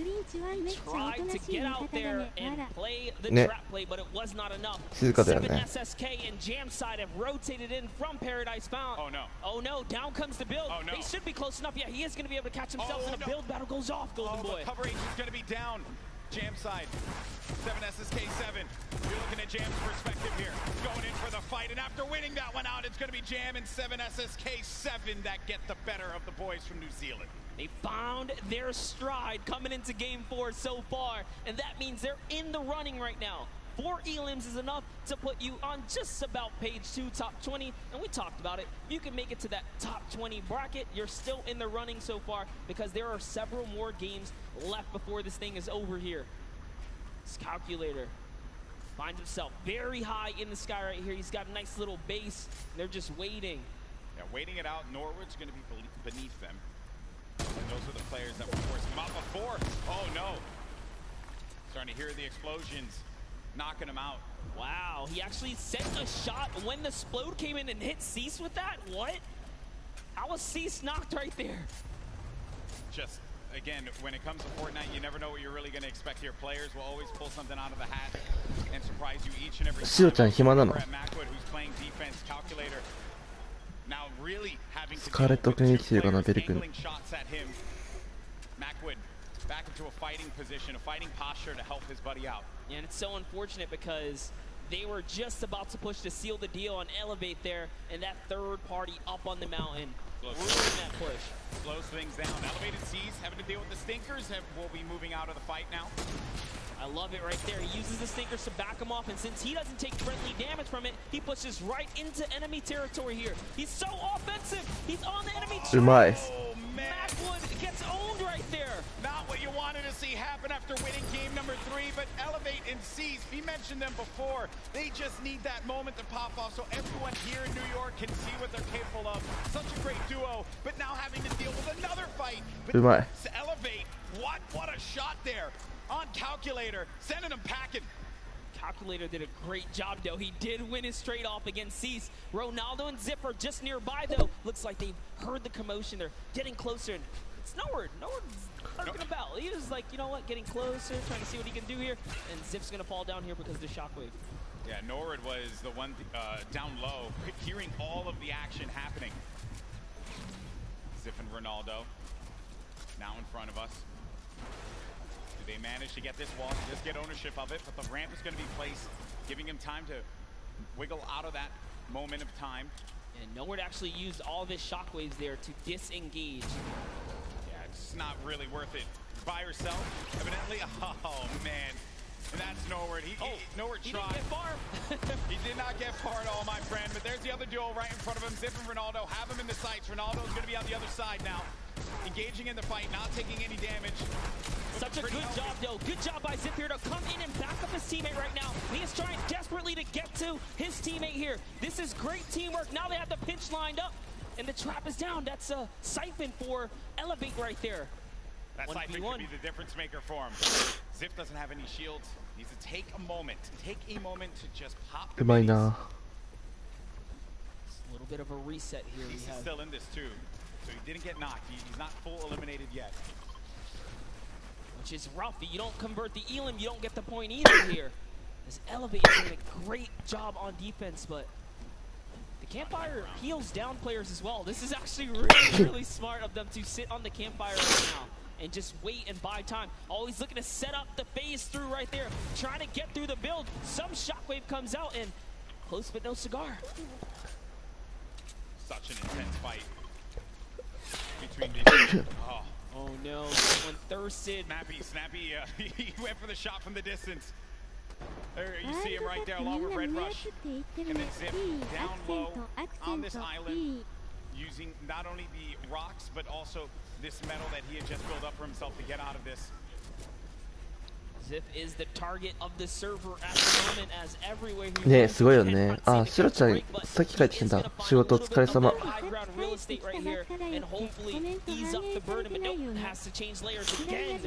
大丈夫、表示しといた。うまい。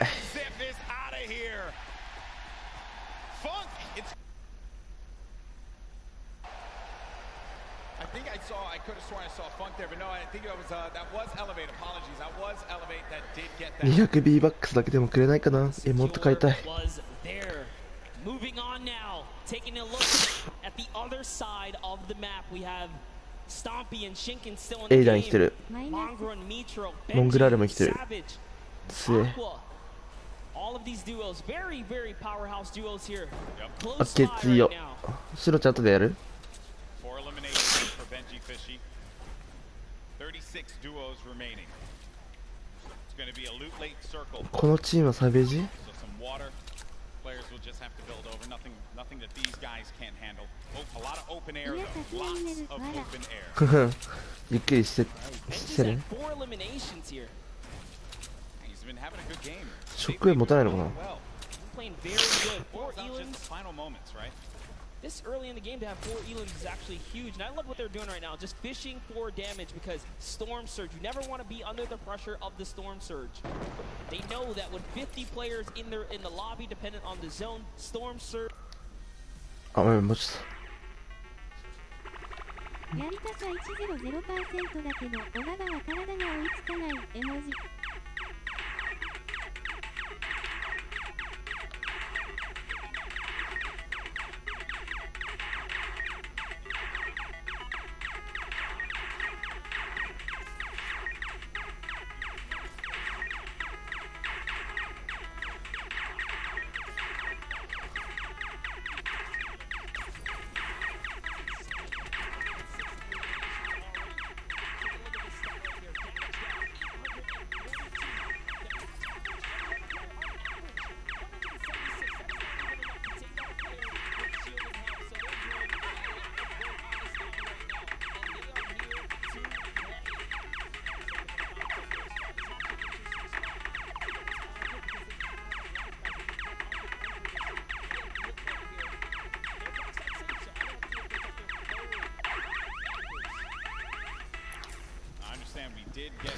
ちょっと遊びたかった。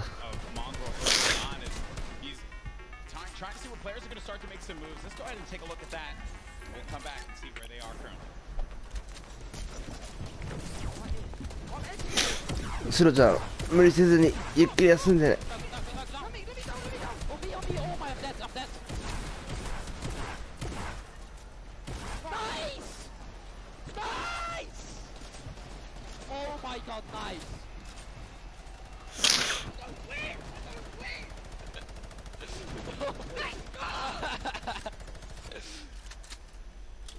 And that's why this is one of the best duos in Fortnite. Way to clutch up in those moments, man. Yeah, the nerves, they have to be shaking there. But Mongrel, just a steely stare. Love it. Love to see it. Get out there and get yourself a duo that's going to clutch up for you today in the Fortnite game. If your friend ain't doing it, drop him. You don't need him. That's right, but you heard him. He said we're going to win loud and confidently. Mongrel and Mitro are here. And they're here to win this game. That's the mission. But everyone else, all 33 duos that remain here have that same objective in mind. Luckily for them, I think that circle does work out for them just a tad. And there it is, Storm Surge. It's now live. And it's going to hurt some people. You either have to do damage or less than 50 players have to be in the lobby. So ベル君たち来てないからもう。 6 individual players right now are under it. Yep, that's it. Gustavo gets owned right there. Is Wishy going to be able to do something about it? Storm Surge in effect. Dubs and Mega once again. They're in second place in the leaderboards. 3 games have worked out very, very well for them. They can see that effect. You can see the Storm Surge around you. 51 players. Only one player needs to be eliminated, and that will be it. Says, you know what? We balling. They out. They're going. They're trying to get that zone plan for placement right now. And do you blame them? Why not? They're in the lead right now. All they have to do is consistently skate through. They've gotten through the hardest part, the beginning. They're warmed up. ハンガーゲームって何？ Mega is trying to fish around here and get a good spot. Looks like they get themselves a little bit more real estate, but the pressure is in because the baller players come in. Right in front of them, too. More defense having to be played here. It's kind of shades of Game 3 when they were in a similar spot. But this was from the high ground. This time, right in front of them. The action has cooled, though. They can take a moment to reset. Definitely did cost a fair amount of metal right there. Now on 300 metals, trying to inch his way to that fence nearby. すげえな、高度だな、マジで。 Material swap right there. Back to Mr. Savage and Benji Fishy with the minigun. The minigun's so good for pressure plays. Spread out a few of those materials. Get ready for the potential movement. Snaking is what you would hear players often mention. They tunnel out. これやばいよね。 Coverage. You need a lot of materials for that. Then the artillery strike from up above, a new item that was added. You can build around and give yourself some defense. So really, it's just waiting it out rather than having to move out. 日本視点にしてほしいな。 5 elims for Mr. Savage and Benji Fishy. 6 for Mitro and Mongrel. This has certainly been a dominant game for EU thus far. Yeah, for sure. Yuan takes out Rote right there. いや、パッドもいるよ。エイダンとかパッドだよ。 Rote gets the trade out though. Must have been the zone here as we are cutting across here. Mitro's trying to find some real estate here. Is he going to be able to set up? He's going for the high ground. A little bit of a build-up, but Mongrel's got it under control. He's got the high. Who's putting some pressure down? Yeah. He's getting a shot straight across here, Golden. Yeah, there was a duo right on the other side there that Mitro was concerned about. So he goes low. やばい、なんでこのアンツの中でこんないんの？ There are going to be players looking right at you. Sometimes you just manage to incur the wrath of the entire server. Luckily for Mitro, that did not happen quite yet. Saf, I just saw Saf get dropped. Zate's going to be separated from his teammate there across the side, and that is the circle creeping on forward. It's going to be open air, open space for them, so the ballers will have space to move around and try to survive here. This is it. It's coming down. これがプロ同士の争いなんだろうね。 A lot of these players, the pressure's on. Yeah, Saf has already been taken out, so Zate is left to fend for himself here. Can he play for placement?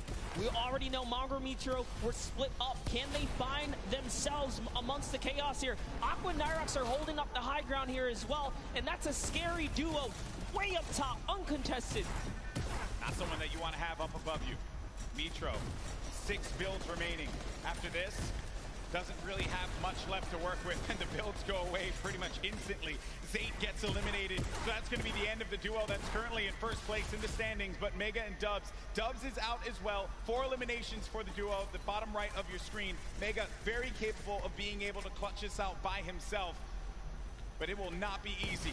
Yeah, Mongrel actually just slips into the low ground too right now, so he is trying to stay alive here. Jumped into someone's box. スカーレット君たちはもう死んでるかな。 By Mongrel, so he's still in the running. Mega goes up and gets traded as well. Vinny's still here too. So many solos remain right now, but there are still several duos in the game here, Golden. And the scariest duo is going to be up above. It's Aqua and Nyrox. They're tarping this up, エイダンも生きてる。 and they're putting down shots wherever they can. If they can get a few more eliminations, a few more points, that will jettison them up the leaderboards. Elevate has 7 elims as well right now. He has 7 already. Rojo jumps out of the box. ね、おかしいよね、これもレベルが。 Controller player. Talking to our boy Christian earlier, he mentioned he loves to get in the faces of players, and it has worked out for him thus far. Elevate is out of the game. 7 eliminations for him, 7 points, not bad at all, and you're going to get the placements to boot. Still, Aqua and Nyrox up above. Then you got Benji Fishy in the game. 5 eliminations for him, 6 total with Mr. Savage's 1. Oh, there's a player in front of him. He pops up in front of him. Oh, that's so scary there, but Benji Fishy is eliminated by Sky. エイムが終わったな。 Sky has been around the competitive scene for a long time, and for good reason right there. Nyrox now owning from the high ground, putting that pressure down. A shockwave was initiated right there, but it's not going to be enough. This is their map to control right here in the final moments. They're the only duo standing, Golden Boy. This is their game to win. The cooler duo. Is this going to happen? As they're putting the pressure on these players down low, they're synergized, they're communicating, and they're ready to pick up this victory royale in Game 4. He only has 10 builds, though. This is very intense. Both of them don't have much here. He's going to put all the splashes down. Is that the decision right there to commit? Looks like the shockwave is going to cause an eruption in the high ground, and now they're in the zone here. What's going to happen here? This is so close. 5 players remaining. Few left as the shockwave is going to send him all the way up. Nyrox takes out Falconer down low, and he's wrestling with everyone, but Nyrox is out. Oh no, he does manage to get the elimination, and in the storm, he gets the victory. やば。 7 eliminations for the duo. A big, big win for Nyrox and Aqua. Huge shockwave play in the final moments right there. It's going to propel him to the high ground and allow him to work top down. すごいな。 It chucked everyone into the zone for a couple of seconds right there. So it truly was the ultimate disruption right there. The shockwave, the end of the game. いやいや、なんだこのコートの戦い。 The complexion of it all. And just everything that had happened right at the end here. Look at Nyrox. He just went down low. He wanted to get scrappy with him. He goes down. That's Sky and Chapix. And then it's Aqua who follows it up. アクア君か。 Sky there. I also like looking at the player's face at these moments because the focus that he has. Oh man. To hit your shots, you must hit your shots. Look at that.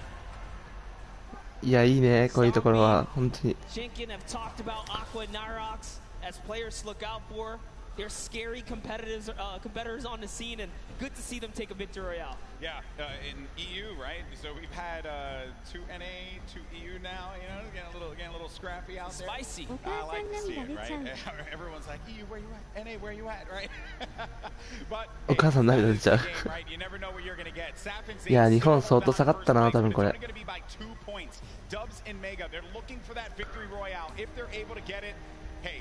They could find themselves in first. Vinny and Zexro in 3rd place currently with 35 points, 5 shy of first place. Saf and Zate have to hold on to their title as the 1位変わらずトップだな。 in that last game. They just could not put it together. These last few games. 多分20位とかじゃないかな。あ、19位だ。ポイント上がってないね。 Plenty of spades and crins winning that Paradise Palms kind of early interaction, but one loss sets them way back to the 2nd page now because you have to continue to accrue points here. But look, Epic Whale still here as well. There's a lot of players in the running. Yeah. Wild stuff from game 4. いや頑張ってほしいな。 We've had the EU duo, the cooler duo, managing to get their win on the world stage. I know that we're going to have Jordan in a little bit with the winners. He's getting everything together. I want to hear from these players, and good news is we are going to do just that. So let's send it on over to Jordan, who has our winner standing by. A massive shift for EU here. We all know きついんじゃないかな。 grenades can absolutely shift the balance of in-game, especially allowing you to propel yourself up and work your way top down to dominate and control what was the most exciting final moments of in-game here today. What is your plan going into these next couple of games? There's a lot kind of hanging in the balance here, right? There's a big momentum shift for you, and you have the opportunity to kind of go any direction that you want. What's your plan? Our plan is just to keep going what we're doing right now, just landing our spot and go for. 忍者出てないよ。忍者解説さっきまでいたよ。ティヒューも出てないよ。 Back to you, GB and Monster. Thank you so much, Jordan, for that one. And stay the course. No reason for you to adjust anything. If it worked out for you there, clearly you're doing something right, Monster. Yeah, absolutely. I think these competitive players know best, and stubbornness is in their name. You saw Jam Side 7 SSK say, "Hey, I don't care if I lose the first 3 times here. We're gonna master this. We're gonna turn it around." And they did. They had a great, at least, showing at some point at the last one. So players are gonna stick to the guns. そうそうそうそうそう。多分デュオだけかな。 The great weapons, right? You really can tell who can figure it out with not much to work with. That's always the challenge that players have to deal with in the beginning of a game like this. Now, I do understand we have Bala standing by to break it down what we saw in Game 4. Bala? Yeah, well, Aqua and Nyrox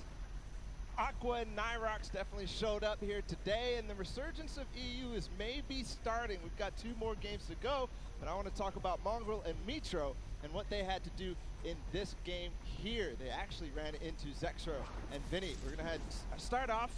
GB, you were talking about early game engagements. This is one that's been going in the duo of Mongrel and Mitro's favor against Skeptic and Clicks in Neo Tilted Towers. The pressure here from Mitro to find out exactly where the first player is.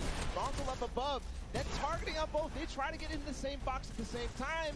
They go down and just continue pushing forward. Mongrel and Mitro. It's the second time that they win this engagement here today.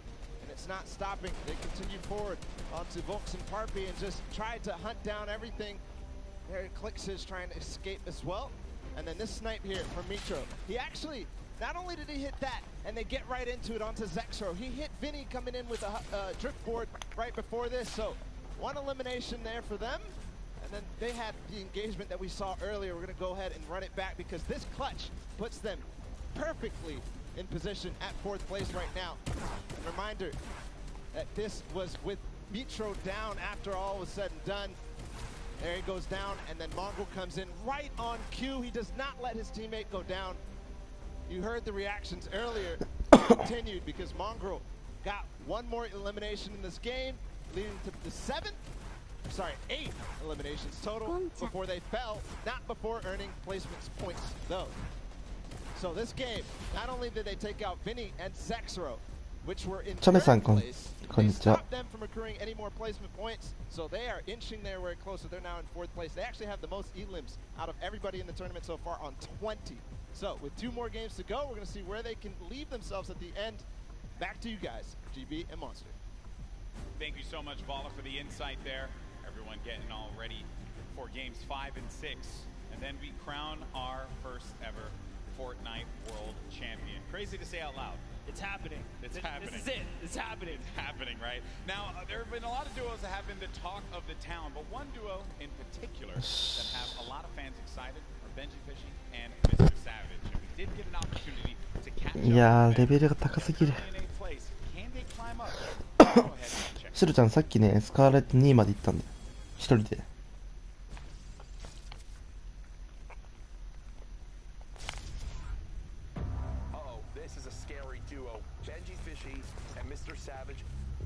Our communication is probably the best in the world. I'm gonna wreck us. Yeah, go. I just think we're on another level. やばくね。そうめっちゃ頑張ってた。 This dual partnership has changed our lives we've been able to accomplish so much more together. He encourages me, I encourage him. We're best friends, we're duo partners, and it makes me smile. Yeah, it's a good feeling. Check me again, bro. We're savage. We're Benji Fishy, bro. My name is Martin Foss Anderson, and I go by the name Mr. Savage. My name is Benji Fish, and my in-game name is Benji Fishy. One of the most terrifying duos coming out of Europe, period.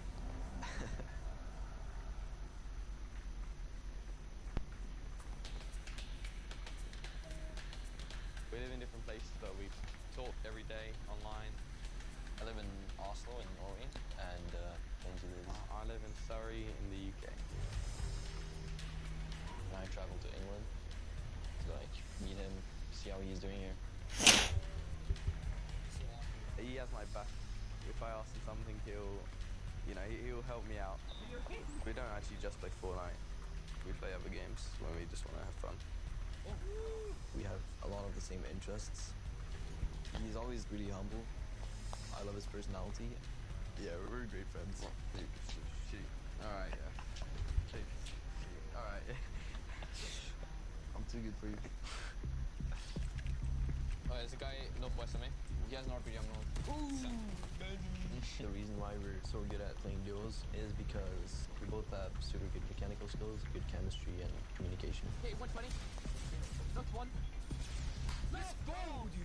ドリームマッチっ Everybody て knew いつや instantly って that る Savage was one of the best players in the world. He knows the game really well, so he makes really good calls. Benji's just saying that, just hitting people. Benji Fishy is dialed in right now. He just follows me perfectly. He fills in the gaps that I can't. ドリームマッチっていつやっけ？ 9月1日だよ。東京は8月の5日まで。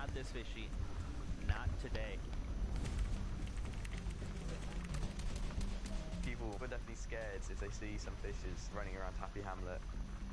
You'd think fishes weren't really that scary, but Fortnite, it's quite the opposite. We're in a really good state right now as a duo. Let's just cross Root Lake. I think there's people on the other side. We're playing super well. Players, they continue to go down like flies. We've been practicing. こんな感じで会場で集まってやる感じ。 Prove ourselves. Savage. I think we're just going to show people how good we are. 多分そうだと思う。で、これよりはもうちょっと違う、大掛かりじゃないけど、なんか、なんて言うんだろう。多分ステージがあってやるんだと思うよ。They were diabolical in the online qualifiers. And maybe, just maybe, with these last two games, they could pull it up and get themselves into top 3, maybe even first place. How crazy would that be? Let's be honest, we've seen them do very well so far. Maybe not the performance they were looking for. I know they want to pull a victory. They have everything it takes. They can muscle up from 8th. Yeah. They'll be up there. It's going to be a challenge for not them, but every single player. But we're going to go to a quick break. When we come back, games 5 and 6, and then we crown our first ever Fortnite World Champions. We'll see you on the other side.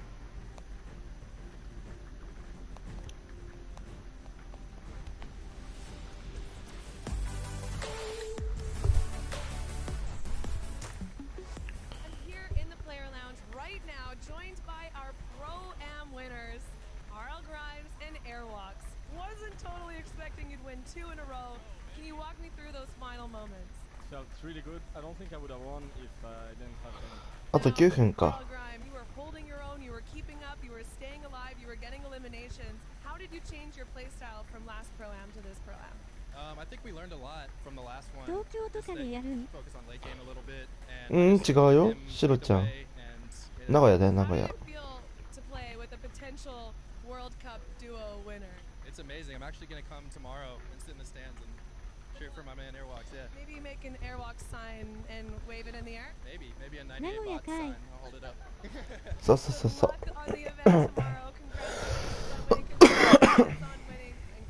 Incredible gameplay throughout Fortnite World Cup Pro-Am. 名古屋でやるって。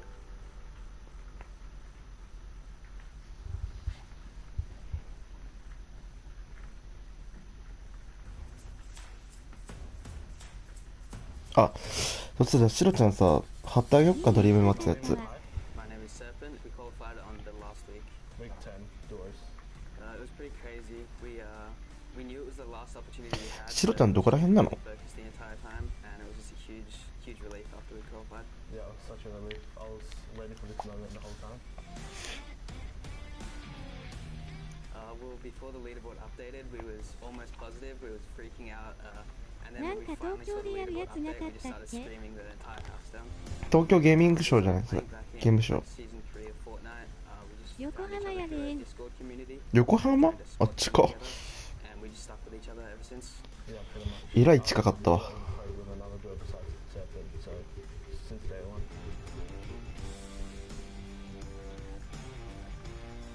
We both make calls. Yeah, we both have things we're a little bit better at, but we try to take the roles like evenly.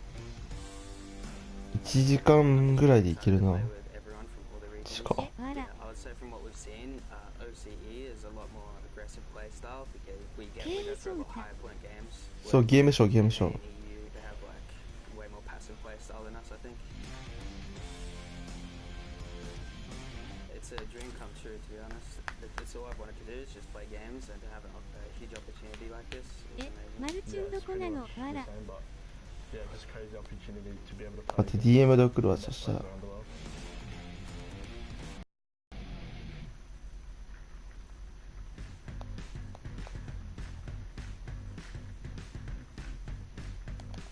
送っといたよ。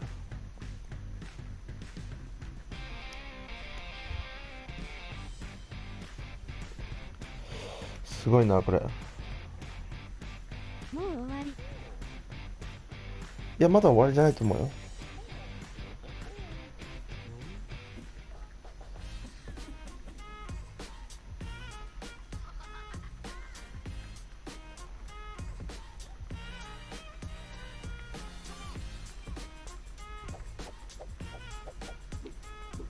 いや、そっちに1時間ね、わら。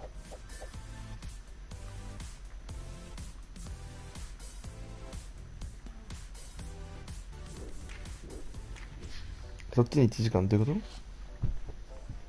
と？あ、バナナがいいんじゃん。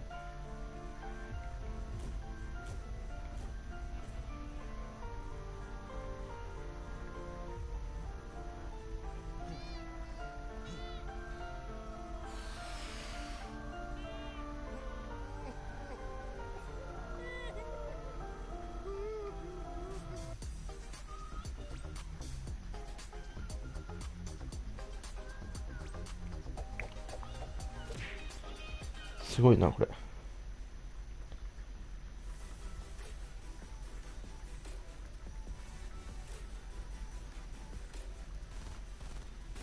大家好，我是 XXM，我来自中国。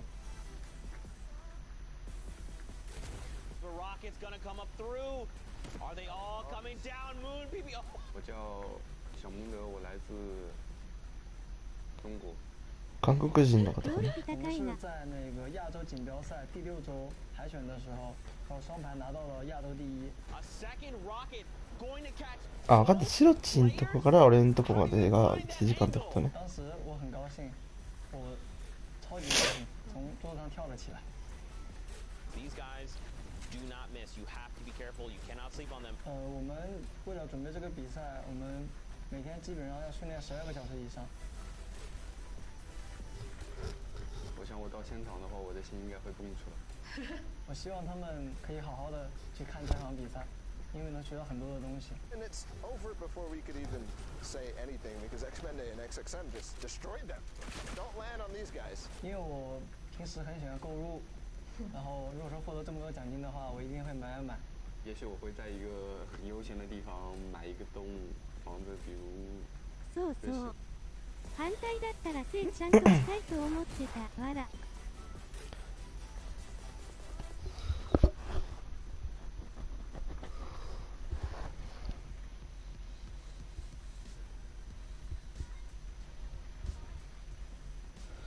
近いっしょ、シロちゃん。シロちゃん今度ご飯おごって。嘘です。冗談。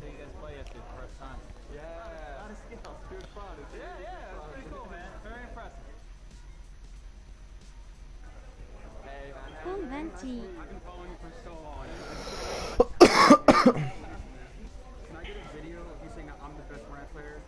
お、黒猫おはよう。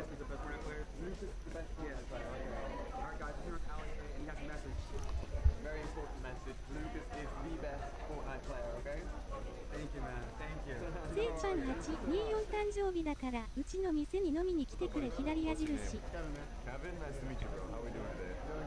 え、シロちゃんお店？マジで教えて行く。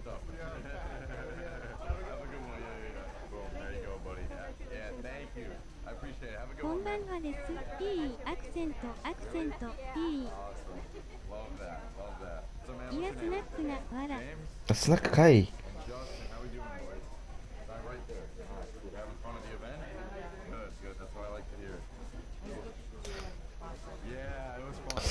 金ないやつにはスナックなんていけねえな。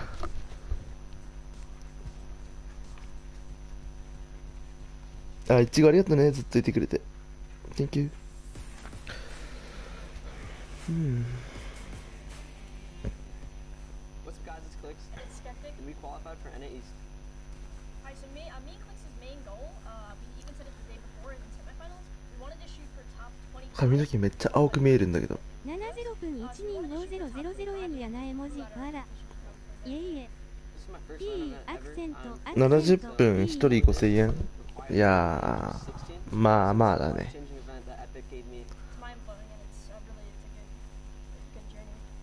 青い髪だと思ってたわら。なかなかじゃない？いや、中手がでもねえか。だから1時間半10分でしょ。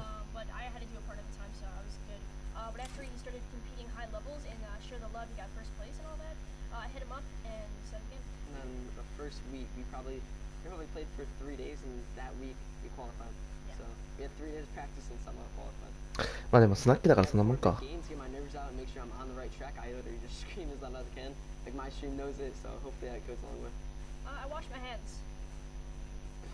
み放題やからね絵文字。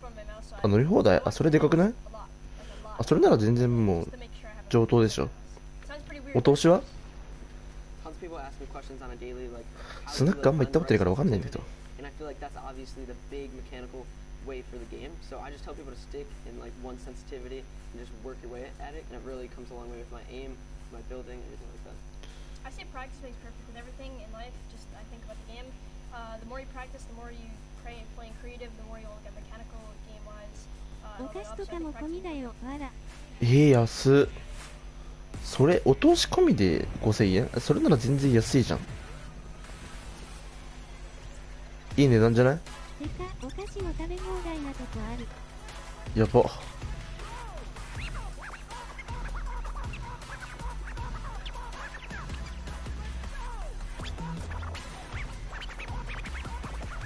指名とかもお金かからないし絵文字。で、指名はもうシロちゃんでしょ。Ladies and gentlemen, welcome back. The World Cup Finals Duos competition. My name is Dr. Lupo, and I missed you dearly. Joining me on the desk for the final two matches, Courage JD. You know him, you love him, one of the best men in the industry. 忍者来てほしいな。 I'm super excited to see what these final two games have in store. We've watched a ridiculous competition thus far. Honestly, it's been insane. I had a chance to watch some of the plays, some of the shots from some of these players, the accuracy, the heads-up gameplay. Jack, いや、参る。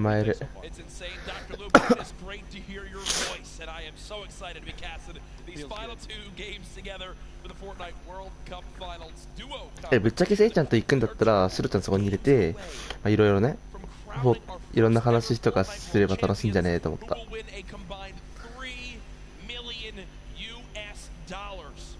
That is a lot of money if you don't know how much US dollars is worth, because this is the World Cup, as you know. But Ben, I'm so excited. It's insane. The $3 million for first place. It's not the only position on the leaderboard that takes home 7 figures. And to look at that leaderboard, we're going to throw it over to Sundown just to see where everybody stands thus far.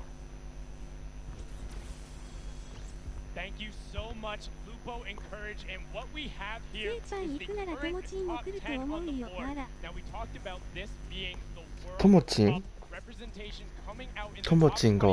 All of the regions in there, you can see NA currently sitting sitting on top, but EU just behind them with representation from Mitro and Mongrel, Rojo and Wolfies. And then during the break, we got to talk to Hype and Serpent, who have also made a great play. Let's not forget about our most recent victory royale out of Aqua. いや、1位の点数がバカ高え。 What we want to take into account, 2 matches are left. The highest elim totals あ、リア友のずこの。is 12. We've seen it twice. えー。 What we have seen on the victory royale end, we've seen a 9 elimination, but more commonly it's right around 5 or 6. ビューティー大久保、いい名前じゃん。ちょっとやってみたいな、その人と、せいちゃんと。アクアさんが10位か。モングラール4位。エイダン。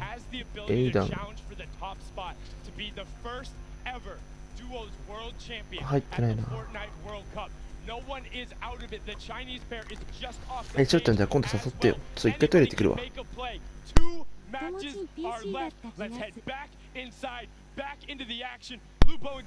ん ?PC? いや言うて俺も今日 PC 届くよ。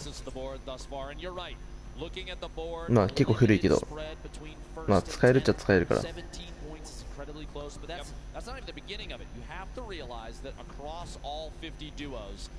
Just 2 games, these last 2 could push any duo all the way up into the top. That top 10 taking a crazy amount of prizing home, Jack. ちょっとトイレ行ってくるわ。 As you know, people watching from around the world, millions and millions tuning in today. Use the hashtag Fortnite World Cup. I want to hear from you right now. Tweet Dr. Lupo, myself, Fortnite. Which region will come out on top? Will NA remain up top? Will EU surge back? You heard some of the Asia, Oceanic, Brazil region still trying to push on through. I think NA is going to do it. I really do. It's anybody's game, to be quite honest, but it's interesting to see trends from the qualifiers of previous weeks. You know, the 10 that we had leading up to this moment. Some of the names that were stars then, stars yet again here, and that consistency is going to shine through in a big way as we go into late games. We've had some of the highest player count final circles that we've ever seen. We've had a lot of aggressive gameplay from people at clutch moments. And that's not the end, Jack. We've got 2 games left, and Game 5 is ready to go, Jack. Ladies and gentlemen, this crowd has been incredible live here at the Art Thrash Tennis Arena in New York City. Which region will reign supreme? 5, 4, 3, 2, 1. The battle bus has launched. Game 5 is underway.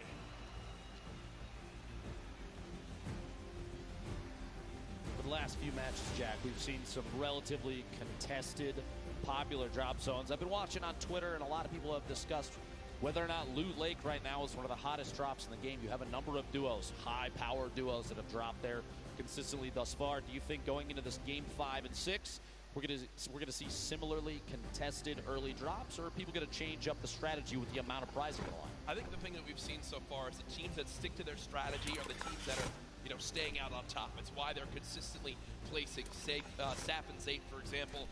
Wouldn't be surprised to see people stick with their normal game one more time. Again, as Sundown did a great job of highlighting, Dr. Lupo, one big performance, 12 elims in a victory royale, 22-point game would shoot you way up the leaderboards. Oh, yeah. So you can't count yourself out yet, as we do see our last match winners currently on our screen. Contested there. Nyrox dropping in an early baller, very pivotal piece for late game survival. Going to farm up all the materials he can inside. Not going to smash too much of the outside until maybe the last second, just to prevent any reveal of his own position. He's just going to go and move on out. Actually does see targets down below. A couple attempted shots. That scope, they are accuracy at this level. Going to have to be very key if you're going to try and pick up an elimination that early. The scope might be exactly what Nyrox needs to establish yet another elimination to put himself higher on the leaderboard with his duo. Remember, the scope, assault rifle, a hit scan weapon. You aim, you point, you shoot. If it's on him, it'll hit him. And these guys have pinpoint accuracy, as it's known. You know, when you land on the southwest side of the map, if you don't land in an exact big area, it's a very, very scrappy start. It's a lot around getting a baller, rotating on through, and just trying to, you know, pick up one chest here, loot one building here, and piece some things together. It's known how tough it can be, but Nyrox and Aqua currently on their way. Let's shift our focus towards Neo tilted here. You see Mongrel and Mitro, who so many times have been contesting here with Clicks and Skeptic. Clicks and Skeptic so far, pretty quiet day today, Dr. Lupo. I would agree. 4 duos, though, in Tilted. Going to be interesting to see who opts to take an early out, maybe go for the ballers that spawn in that slipstream around the outside, or maybe get a little aggressive and push on another team that spawns in there. Potentially from an earlier game, though, Skeptic hopefully learned his lesson. You don't want to L the camera necessarily too early. Yep. Love to see the confidence, though. He's a very confident player, which does not surprise me. Extremely skilled, so that kind of gameplay, you're going to see it from Skeptic on and off the stream and on and Arthur Ashe Stadium, one of the coolest streams I think we've ever done this in. Oh, incredible. It's, you know, you walk on through, you see all the tennis greats, and, you know, I hope they put up a poster of the winner of the Fortnite World Cup there. Serena Williams, Saf and Zay. Honestly, it would be incredible. It would be. I think that sounds good to me. I think that, you know, people would be confused at all. But maybe it's the start of a great legacy here at this arena. But right now, you begin to point out Mongrel and Mitro landing here every single game. 4 teams though still in Neo tilted. When will the battles begin? 97 players left. Every duo still represented. Crazy powerful loadout. You saw he has 4 shadow bombs this early in the game. Those are incredibly powerful going into late game, especially when you're attempting to avoid as much as possible just the right moment. You can shadow bomb out of almost anything. Don't have pinpoint accuracy, which honestly is typically the case in a lobby like this.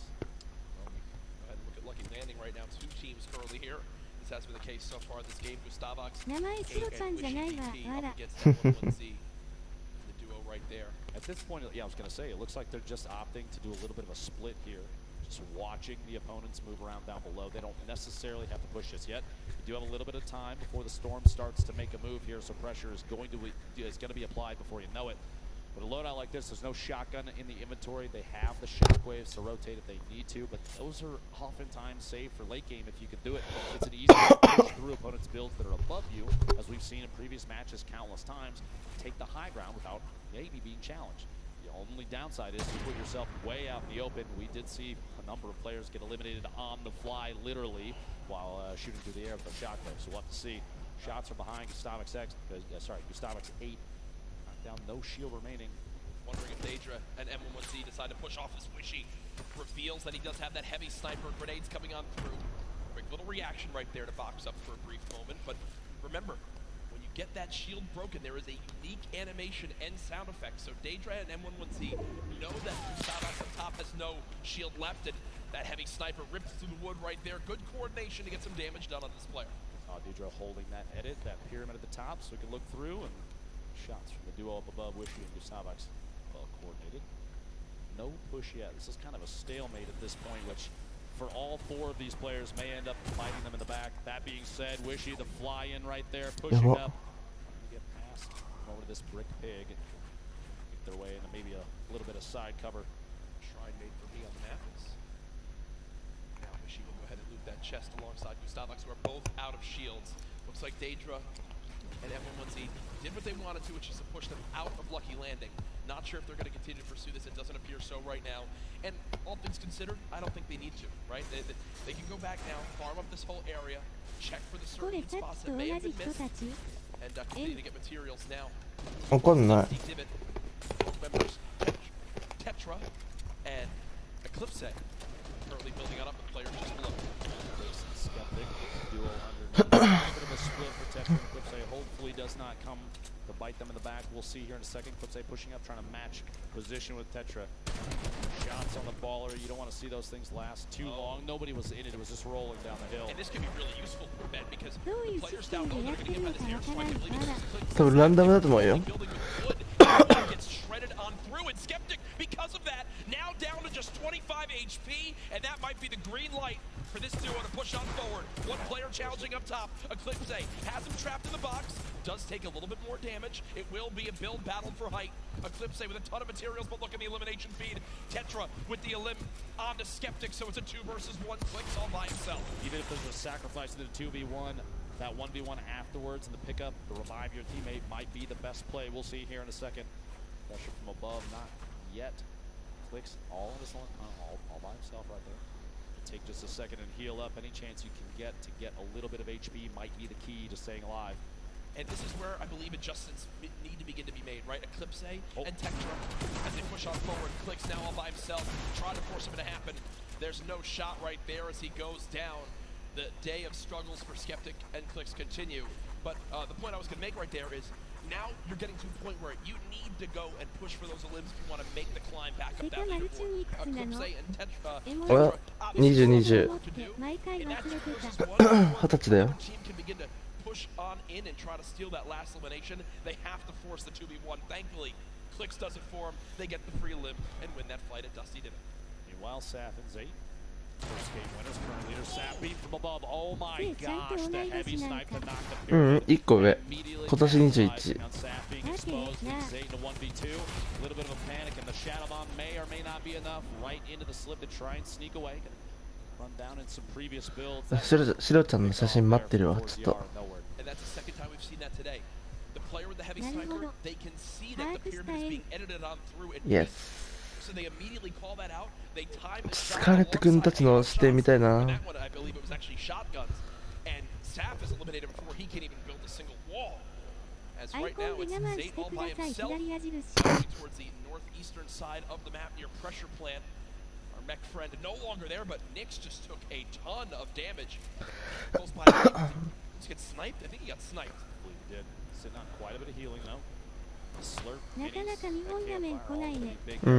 なんか昨日もそうだったんだよね。日本画面全然来なかった。1回しか来なかった。昨日も。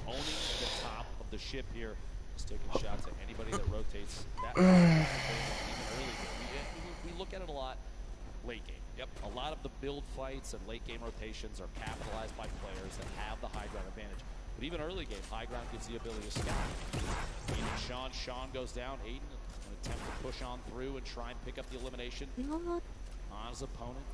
Quinton inside the box there, does knock the wall out, picks up the materials. Grab the card of his teammate. I was going to say, I think that the teammate was not. So it is a 1 versus 1 in this fight. Aiden at max HP. ゴーリキあやめさんどうもです。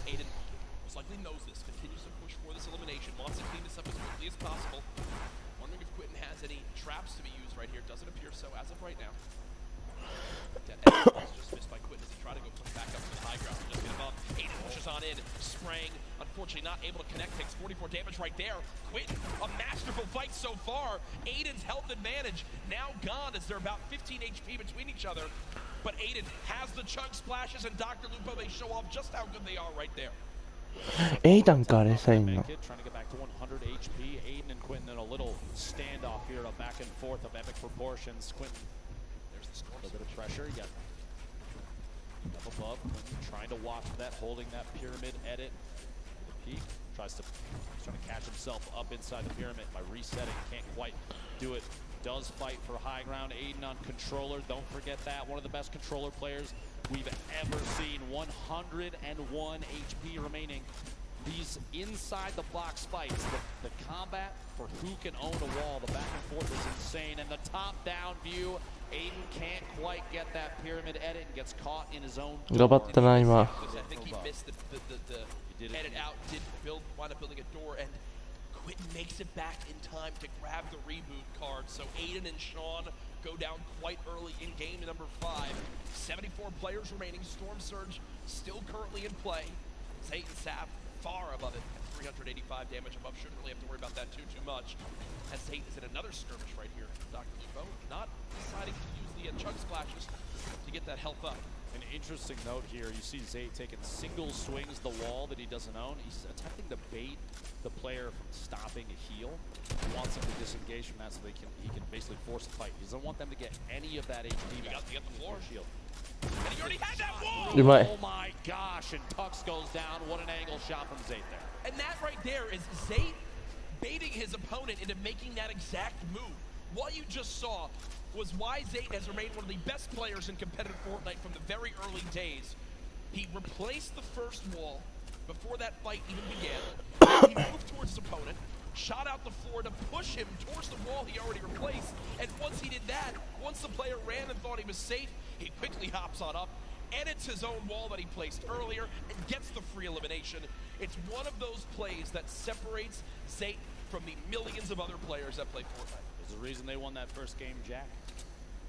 It's going to show through and through throughout all these matches. Zip all on your screen here. あ、これマッチ6試合なんだ。 Two matches remaining. It's a very easternmost zone, Dr. Lupo, so you're looking towards it right now. いや、頑張ってほしいな。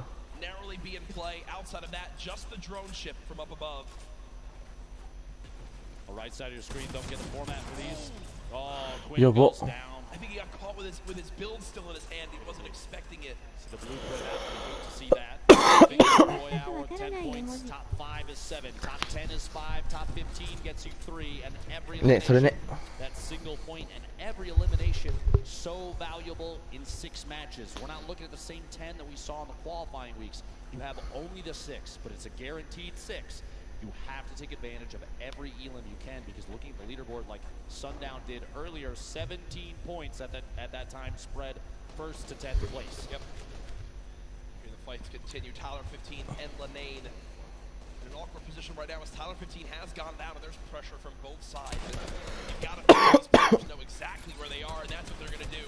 Already 4 eliminations between 4TR as well as Noward, and they're trying to get this wall replaced. They've got one. Did he get the pyramid as well? I can't tell as of right now. Interesting note about Tyler 15 and Lanane. They had planned to run just the first qualifier, week 2 together. And if they did not qualify for the World Cup, they agreed that they were going to try and hook up with their normal duos. Yep. And lo and behold, they qualified for the World Cup. So here they are. They have not spent a whole lot of time together, and it's amazing to say that because the cohesion between those two, oftentimes when we watch them, they're on top of each other's game the entire time. Yep.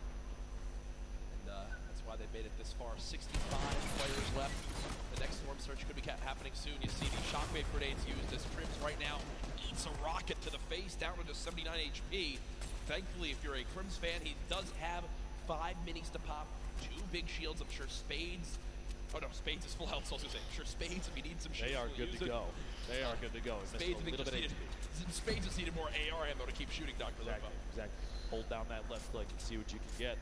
Especially in situations like this, we even saw that kind of thing happen in the Pro-Am. I think Kim the Tatman faced attacks from multiple sides while in the box. It happens. A number of players know how that feels, and so the ammunition does get chewed through quite quickly. Absolutely. You see where all these players are stacked up. Rote DW and Blue T taking over that main lodge right now. Sis Lucky. Don't see the duo anywhere, so Sis Lucky might be all by himself at the moment. 62 players left. By himself. Saf did get cut down earlier on, and it looks like Vinny also all alone. Maybe Zexor dropped earlier on in this game too. ああ、もうベル君たち多分もういないかな。 Especially when we're on the second to last. Pressure is at an all-time high for some of these players, especially the ones that have never experienced a LAN event like this, and this is the biggest one that Fortnite has ever had. Do you think they're going to be able to capitalize on that, take advantage of their own nerves, and use that to climb the leaderboard? I mean, or is it going to get the best of them? I'm just really, I can't even speak from experience on this. I mean, yeah, sure, I played at a few Pro-Ams, and sure outplaced you, Tim, Ninja, well, basically everyone yesterday as I got top 8, and that was an incredible performance that I'm truly proud of.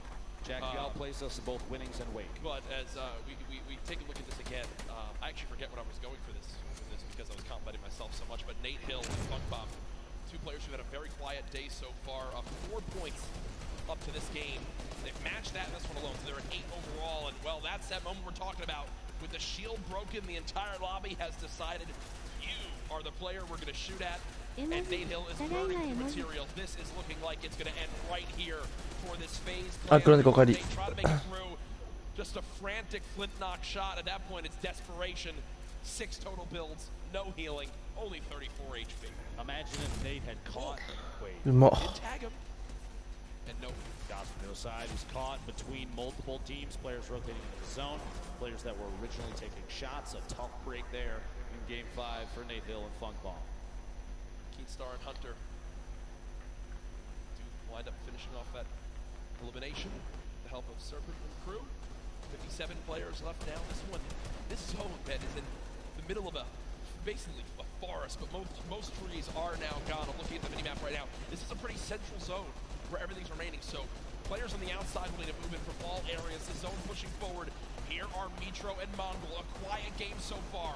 0 eliminations up to this point. The question remains, will EU climb up into the top 3? They're just on the outside right now. I know this is NA home turf, but I know the hundreds of thousands of European members of the Fortnite community are out there rooting for duos like Mongol and Mitro to pop on up. And unfortunately, when I mentioned EU duos, I just saw Benji Fishy and Mr. Savage go down to the duo of Arkram and Falconer as they continue to perform well, a team also in the top 6. Not out of this just yet. One game still remaining this circle, a east-southeast push. This is the 50-50 where you're going to see a number of players sit inside the next safe zone and take advantage of that ability to watch people rotate in.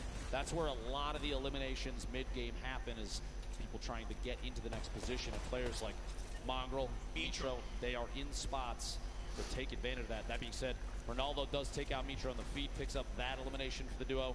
28 duos remaining. We're not even close to placement points yet. That happens at 15, Jack. Yeah, and Mongrel knows this. When you look at his inventory right now, no combat shotgun, still this epic tactical shotgun, quite good. The big question for me, 2 shadow bombs, all the movement, how exactly does he play this? Mongrel looking for an elimination, shot comes on in. やばいよね。まだ45人残ってるからね、これで。Good job at least getting up this layer of height. Remember, it's so tough in elevation here when there's so many builds. Bottom right of your screen, another solo still remaining. It's Zayd, who still has, I believe, 3 shadow bombs left, Dr. Lupo, to make plays in the late game. 2 of the biggest players we've watched thus far. We'll just wait to see how things are going to play out. Mongrel holding this head, and he's waiting for that opportunity to pop up with that purple tack. See if he can do enough damage to pick up an elimination, or at least a knock, especially as we get in the circles where movement of the entire zone is going to happen. A knock will translate into a full elimination. The siphon will kick into the HP or shield. Those last second elims before things start to move, those are huge. They give you that little boost you might need to engage another fight on the move. Falconer, Arkram sitting in a great spot right now, kind of smack dab in the middle of the current safe zone. Yeah. You have 21 seconds before the circle starts to move. I mean, I feel like this duo hasn't been spoken about a ton so far today. They're currently top 5, Dr. Lupo, in another place where... Incredible players. Yeah, they can absolutely make some noise right here in this one if they can finish strong. Remember, other teams in the top 5, they'll still have representation. State still in this one. 見てないよ。 About 120 HP in total. 27 duos left. You're keeping in mind the format of this game. It's top 15, and they're going to go ahead and shockwave across. They both use one shockwave together, and now the push begins. Falconer slowly inching towards this zone. He's being pressured by some stinks at the moment. Only 7 total builds left. He's got to follow up his teammate, and that's a great recovery by this duo. He's made it back to Arkram, but look at the high ground, folks. The battle begins now. Aqua and Nyrox are winners from last game, already back on height, and high ground has been the key to victory so far today. Just underneath Airwax, the back-to-back Pro-Am winner, and his duo Nikov below. Previous game winner sitting all the way up on top. Season Elevate rotating across the very front. 多分もう死んでんじゃないかな。 Players flying across the current safe zone. The shockwave grenades so key in movement late game right now in the current meta. Players on bottom fighting it out. Only a few ballers left in play right now, and they're most likely, if not already, going to be eliminated very quickly. 19 duos left. Aqua on the top. He'll come float back down here in just a second. Battle still going. Nyrox and Aqua off the high ground. No one challenging for it as of yet. You got Elevate and C still on the low ground. Punisher there as well. Mongrel still making plays happen without any movement items left. We are one team away from placement points being earned, and there it is. We are now in our top 15. They get caught off guard from behind. Name drops in. He wound up dropping in 16th. It's just outside of placement points. Zayd and Saf will not earn placement points this game. The lobby beginning to drop like flies, and look on the high ground still, folks. It's Nyrox and Aqua setting themselves up for a great spot at the end of this game. 2 players still left in ballers. Somehow, Mongrel is, oh no, he goes down right there. 11 players left, Dr. Lupo. Players all the way to the high ground. Still Aqua and Nyrox. They have absolute ownership of everything underneath them so long as they stay on top of their material count. They don't get overzealous with those builds. You have to savor those because right now there's nothing left unless you pick it up from a player that gets eliminated. Item at the edge of the zone goes down. Spray from that minigun from Aqua. He is not letting anybody move unchallenged right now. So powerful. Two duos left. It's Aqua and Nyrox, Cease and Elevate. The rest are all solos down low. Clusia with the elimination on a Chapix. Cease and Elevate decided to drop down low because I believe they're out of builds. They've just got to go brawler mode right now. Cease getting chunked by this minigun of Aqua as he continues to rain down fire. Down goes Cease. Elevate now weak as well. The circle's moving back the other way. Wolfies is at the forefront right now in one of the best spots because all of those builds potentially already owned. He can just make his way on through without challenge. Sky trying to challenge for high ground against absolute いちごありがとう。またおいで。 In this game as solos, Clusia as well, Aqua and Nyrox. Could they get another victory royale? Currently at 5 eliminations this game. Aqua, sting grenades from above, still riding that minigun, still 250 small ammunition remaining, and this thing is so punishing from above. You have that high ground advantage. You have the shots on Wolfies from above the elimination, a 3v2 situation. Aqua, Nyrox looking to pick up the first World Cup back-to-back victory royale, Jack. Pressure coming on in, they drop down low, the tags coming. Oh my gosh! There it is! すごいな。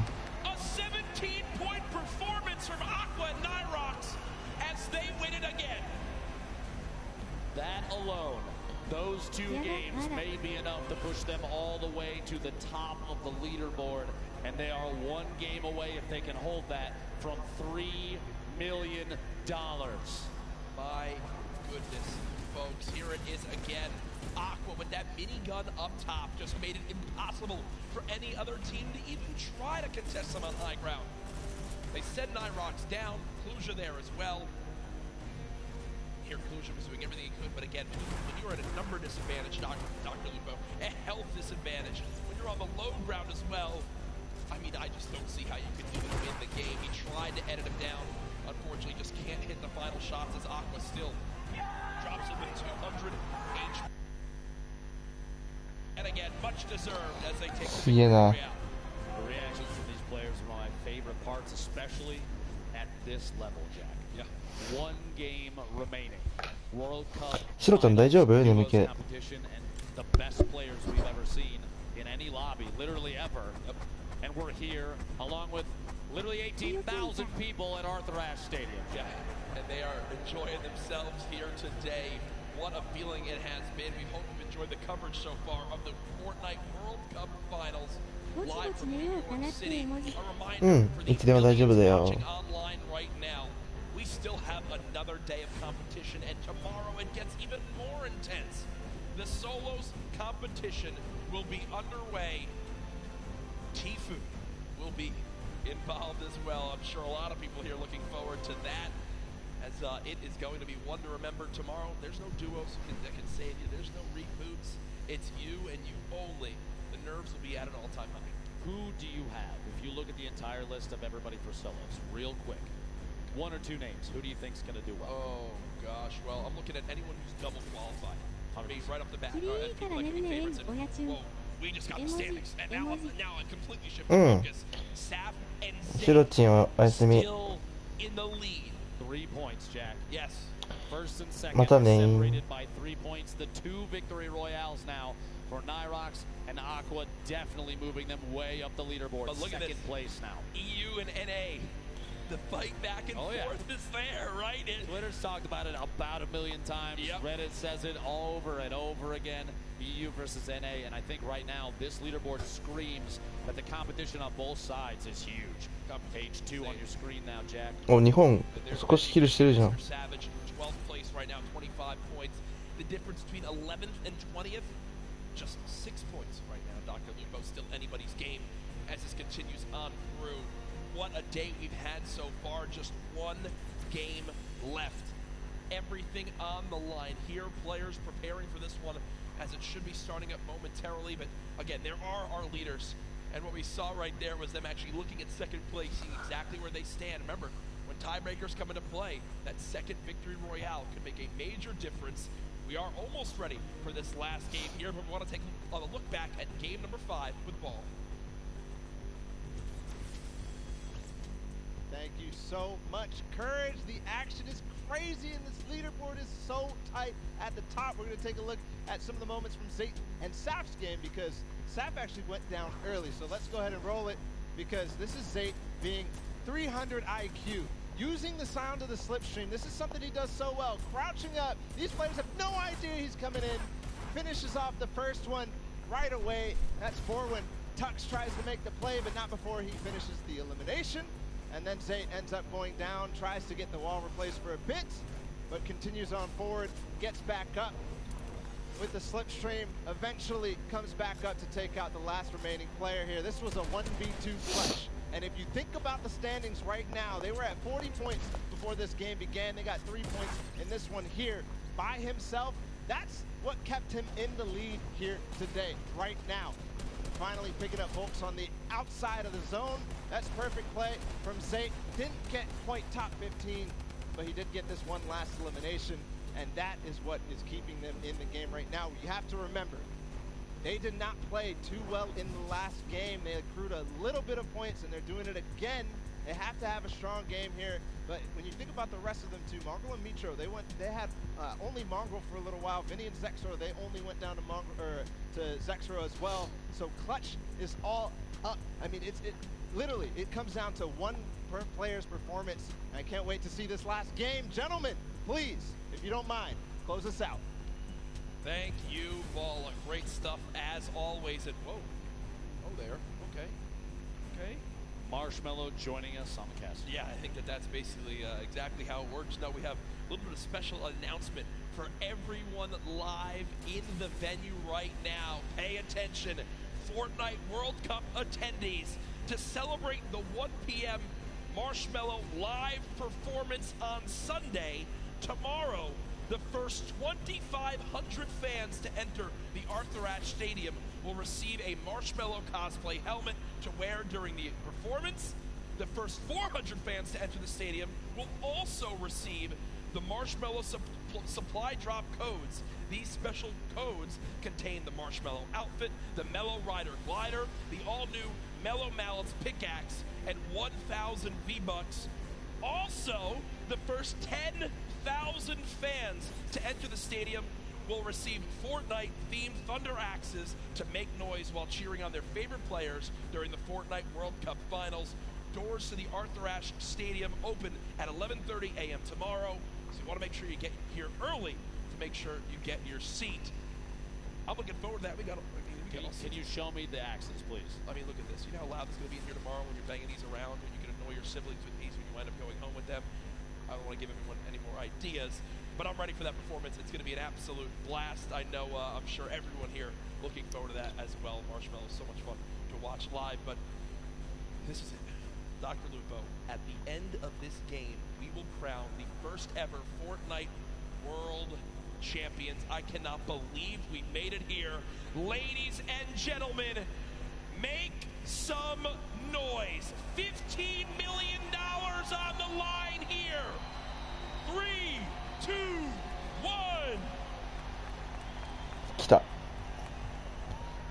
ラストマッ 10 weeks of practice, the qualifiers, constant hours of scrimmaging against each other. These players know each other's strategies. They know where they're going to drop. They know when they will and won't pressure. This is going to be intense. Everything comes down to this last match, and as we've seen from previous games, 20-plus points is easily attainable in a single match, which means tons of players still in contention for first place. Yeah, anyone can still make some moves here. The back-to-back winners, Nyrox, Aqua, on your screen right now. Saw making a drop down to the southwest corner of the map. If it works, I think you stick to it. Right? I mean, it's working for these guys right now. Who will win which region will take home the Fortnite World Champion title? And already the first player dropped. Eclipse goes. Tetra goes. That will end their duos competition just like that before Aqua and Nyrox have even landed. That's tough, Dr. Lupo. Feels bad. Feels bad, man. Tried their hardest on to the next one. You know, Aqua, quick little note there, dealt 1,152 damage in the last match, over 3 times higher than the match average of 330. I think that goes to show just how involved Aqua and Nyrox love to get when combat situations arise, an opportunity to third party, take shots at players on rotation. Yep. Those damage numbers add up in a big way, and most of the time to eliminations, Jack. Every elim's a point. Placement is huge as well. PF Zin and Nyx. Duel for Brazil looking to make shots here. Players over at Snobby to pick up that first elimination. Twiz goes down. His duo nowhere to be seen just yet, but that elim is big for them, an early point, very key. Format on the right side of your screen, if you forgot. Up top, that little evil base, bolt action sniper rifle. Temporarily vaulted, brought back a headshot as a knockdown, 105 to the body. Big damage there. So here we go. Players now still fighting. Keatstar and Hunter. Shockwave grenades picked up. 20 total builds possible right now. 200 HP, so they have all the shields they could ever want. Wondering if they've done any damage yet to their opponents. Looks like they'll just go ahead and be happy with backing on them for now. Don't want their final game to end super, super early. We can see in the minimap down there. I'm curious if they know other players are over there at Mega Ball. Meanwhile, Aiden and Sean. Paradise bombs. Aiden goes down. It's all up to Sean to try and make the clutch save. It is Pottle. SSK, Jam side, also dropping down here every single time, but it is not enough. Jam side comes out on top. Able to temporarily save his duo. And there goes Aiden and Sean. They now exit the World Cup duos as well. More pressure though. Little Jay and Little also dropping here at Paradise. These highly contested, very important POIs are big. Oh my gosh, the aggression. Shockwaves in, stink grenades deployed, and there it goes. The elimination comes on through as they got the scent of blood and like sharks in the water chase down their opponent.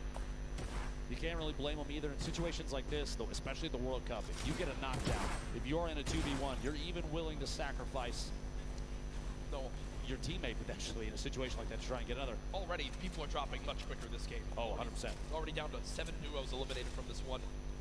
84 players left in total. And you might think, you know, that's not a lot in Fortnite, but no, trust me, right now in a lobby like this, they're going quick. And I will say this duo of Daedra and M11Z, if they can make it to late game with the assault rifles they have a legendary assault rifle, Dr. Lupo, and an epic infantry rifle. Both of those can shred. And as we know, editing out windows, finding opponents who are rotating, maybe hitting a slipstream or a shadow form, some well-timed AR shots can mean quick damage and eliminations. See going into the late game, if this aggressive gameplay continues. 30 seconds until the circle moves. Meanwhile, over at BO Tilted, we've seen this 2v2 so many times. Clicks and Skeptic versus Mongrel and Mitro. The high ground taken all the way up top. Pressure from above. Clicks looking to see if he can hit a shot. Who's quick at it. 103 from Mongrel from underneath. Gonna edit out and try and take the high ground. At this point, no shield on Clicks inside the box. Trying to get the edit. Can't quite get it just yet. Here we go, opting to maybe fake a rotation away. Maybe using the shadow to climb all the way up the high ground. Can't quite get it. He's gonna have to jump all the way to the bottom to get back out of the fight. Hits from underneath. He's gonna box up just a little bit and rotate for a better angle at this point. Meanwhile, Mitro in the baller. Bottom of the building. They're paired up together at this point. Mongrel actually, they're shifted buildings away from each other. And Clicks and Skeptic have the ultimate high ground from above on this fight. Beaming that baller. Can't quite see if they got the break just yet. But separated, Mongrel and Mitro not going to be as effective as Clicks and Skeptic when it comes to solo, just applying pressure to a single target. And that's so important because if you can get a shield break or even a knock because you've shot the same target, like you beamed them down, you push your shots through their builds to try and counter it. It's so much easier when you're standing on top of each other. That might be pivotal in deciding who wins the current 2v2. Yeah, they're going to go ahead and back that up. I will say Skeptic basically saves Clicks right there, who was down to just 28 HP. Skeptic able to get there in time. They get the minis popped as well. Landjock and Punisher, who had some early exits in some games. At the beginning of today, looking to see if they can end on a high note right now. One chunk splash used to get up to 157 HP. Landjock with the elimination down on the Tulanane as they continue to bust on through. 2 versus 1. nade. Dead. They get the full elimination. Chug Splash unfortunately missed right there as he was shockwaved away, but he'll hop right back in to help his duo. Drop in, fighting the same box. Tyler 15 goes down. That kind of 2v1 is tough. You're stuck inside the box with both opponents. There's kind of no way out, especially when some of the walls may not even necessarily be yours. And Clicks and Skeptic run away from Tilted to not have to deal with a fight there, but instead push right into XXM and X-Men. Now the fight begins. Skeptic dropping on back, trying to dodge the sticks. Clicks taking a ton of damage right there as well. And did they just get an elimination? The player was knocked. The player was knocked, and the elimination was actually finished by the airstrike coming on through. Clicks does get knocked by the sting. We hopped away from that at an unfortunate time, but we do get an update there as Skeptic now at 150 HP eats the sting grenade to the face again, and with only 2 builds left, Clicks get knocked and nades flying on in. Oh, the 150! The 150 makes the difference! Can Skeptic clutch right now? You see the panic stink, he actually stinks himself right there. Skeptic with no builds, relying on just this hand cannon. Can they get the full elimination with the extra HP? It looks like they'll fall back and eliminate Clicks right now. Skeptic looking to try to cut down this player. They have how many maps do you get? Looks like 12 total builds. Might be a difference maker in this one. Third wall in place, not gonna happen as of yet. Tries to get a shot. Oh my gosh! The clutch from Skeptic. And you see he shakes his head right there, does get the job done. The one-shot headshot from the hand cannon, 150 to the dome, swings the battle in his favor. No mats, no teammate, no problem as Skeptic gets the job done. I said it before and I'll say it again, he's one of the most confident players that we have seen in the World Cup, and right there, literally standing in the open to bait a shot so he could hit that 150 with the hand cannon is huge. He knew he needed to do something to swing the tide of that battle. It's literally nearly impossible to win with 0 mats and they have the high ground. And guess what? As the player went down to thirst his teammate, well, things worked in his favor as he hits the shot. Saf and Zate, who had a 3-point lead on second place heading to this game, currently at 0 points earned so far, but still in a position where they can earn a lot off placement and finish strong to be crowned world champions. We'll see if it goes their way. They do have 1 heavy sniper, 4 shadow bombs. You see in the inventory of Saf, and a launch pad too. So a lot of items to use in the late game, Dr. Lupo. Another player flying in, Wishy DP. Gustavux 8. Duo running below Stompy, Shinken, a duo that I want to have my eyes on quite a bit. We see a quick little edit fight here through the wall, and they pick off Zexro and Vinny inside their own build. Zexro and Vinny, I believe, were top 3 or top 5 heading into this game, so an unfortunate ending for them. And all things considered, you know, Stompy and Chinkin were a duo with an average placing in the online qualifiers of 1.8 across the 5 weeks. I think it was the highest average of any duo. And we haven't really seen much of them today, so finally seen a little bit from that duo, as many people have very high expectations. Chapix running away right now, nearby as well. Applying some pressure there to a ramp being built up. Kind of all by himself. 日本チームの画面出てこねえな本当に。Back just a little bit, reconnect. Make sure your structures are held up by more than just one there, and somebody's got their eye on Dub still. Gonna jump inside a pyramid, hold that edit. Mega sitting up on top of the windmill in a baller. Just kind of waiting at this point. They're just barely, you saw for just a second. Yeah. 67 damage above the threshold. But look, because of the 70-player threshold, this lobby has dropped quicker. Storm Shield pops up. 1 player gets eliminated to drop the lobby down to 69, and immediately the Storm threat is over. So Storm Surge pops up for a second, but the Storm Surge shuts down on this second zone when the player count drops below 70. So only 1 player had to go down. That's exactly what happens. So the players below the damage threshold right there do just escape for the moment, as the threat is gone for right now. 1 minute remaining to the next circle. The final match for the duos competition here at the Fortnite World Cup. Still anybody's game. Like you said, $15 million on the line, and Saf and Zate are really pushing for that first place position. Applying pressure from above, gonna drop down. Just do a little bit of damage, but not the best spot to sit and try and fight that.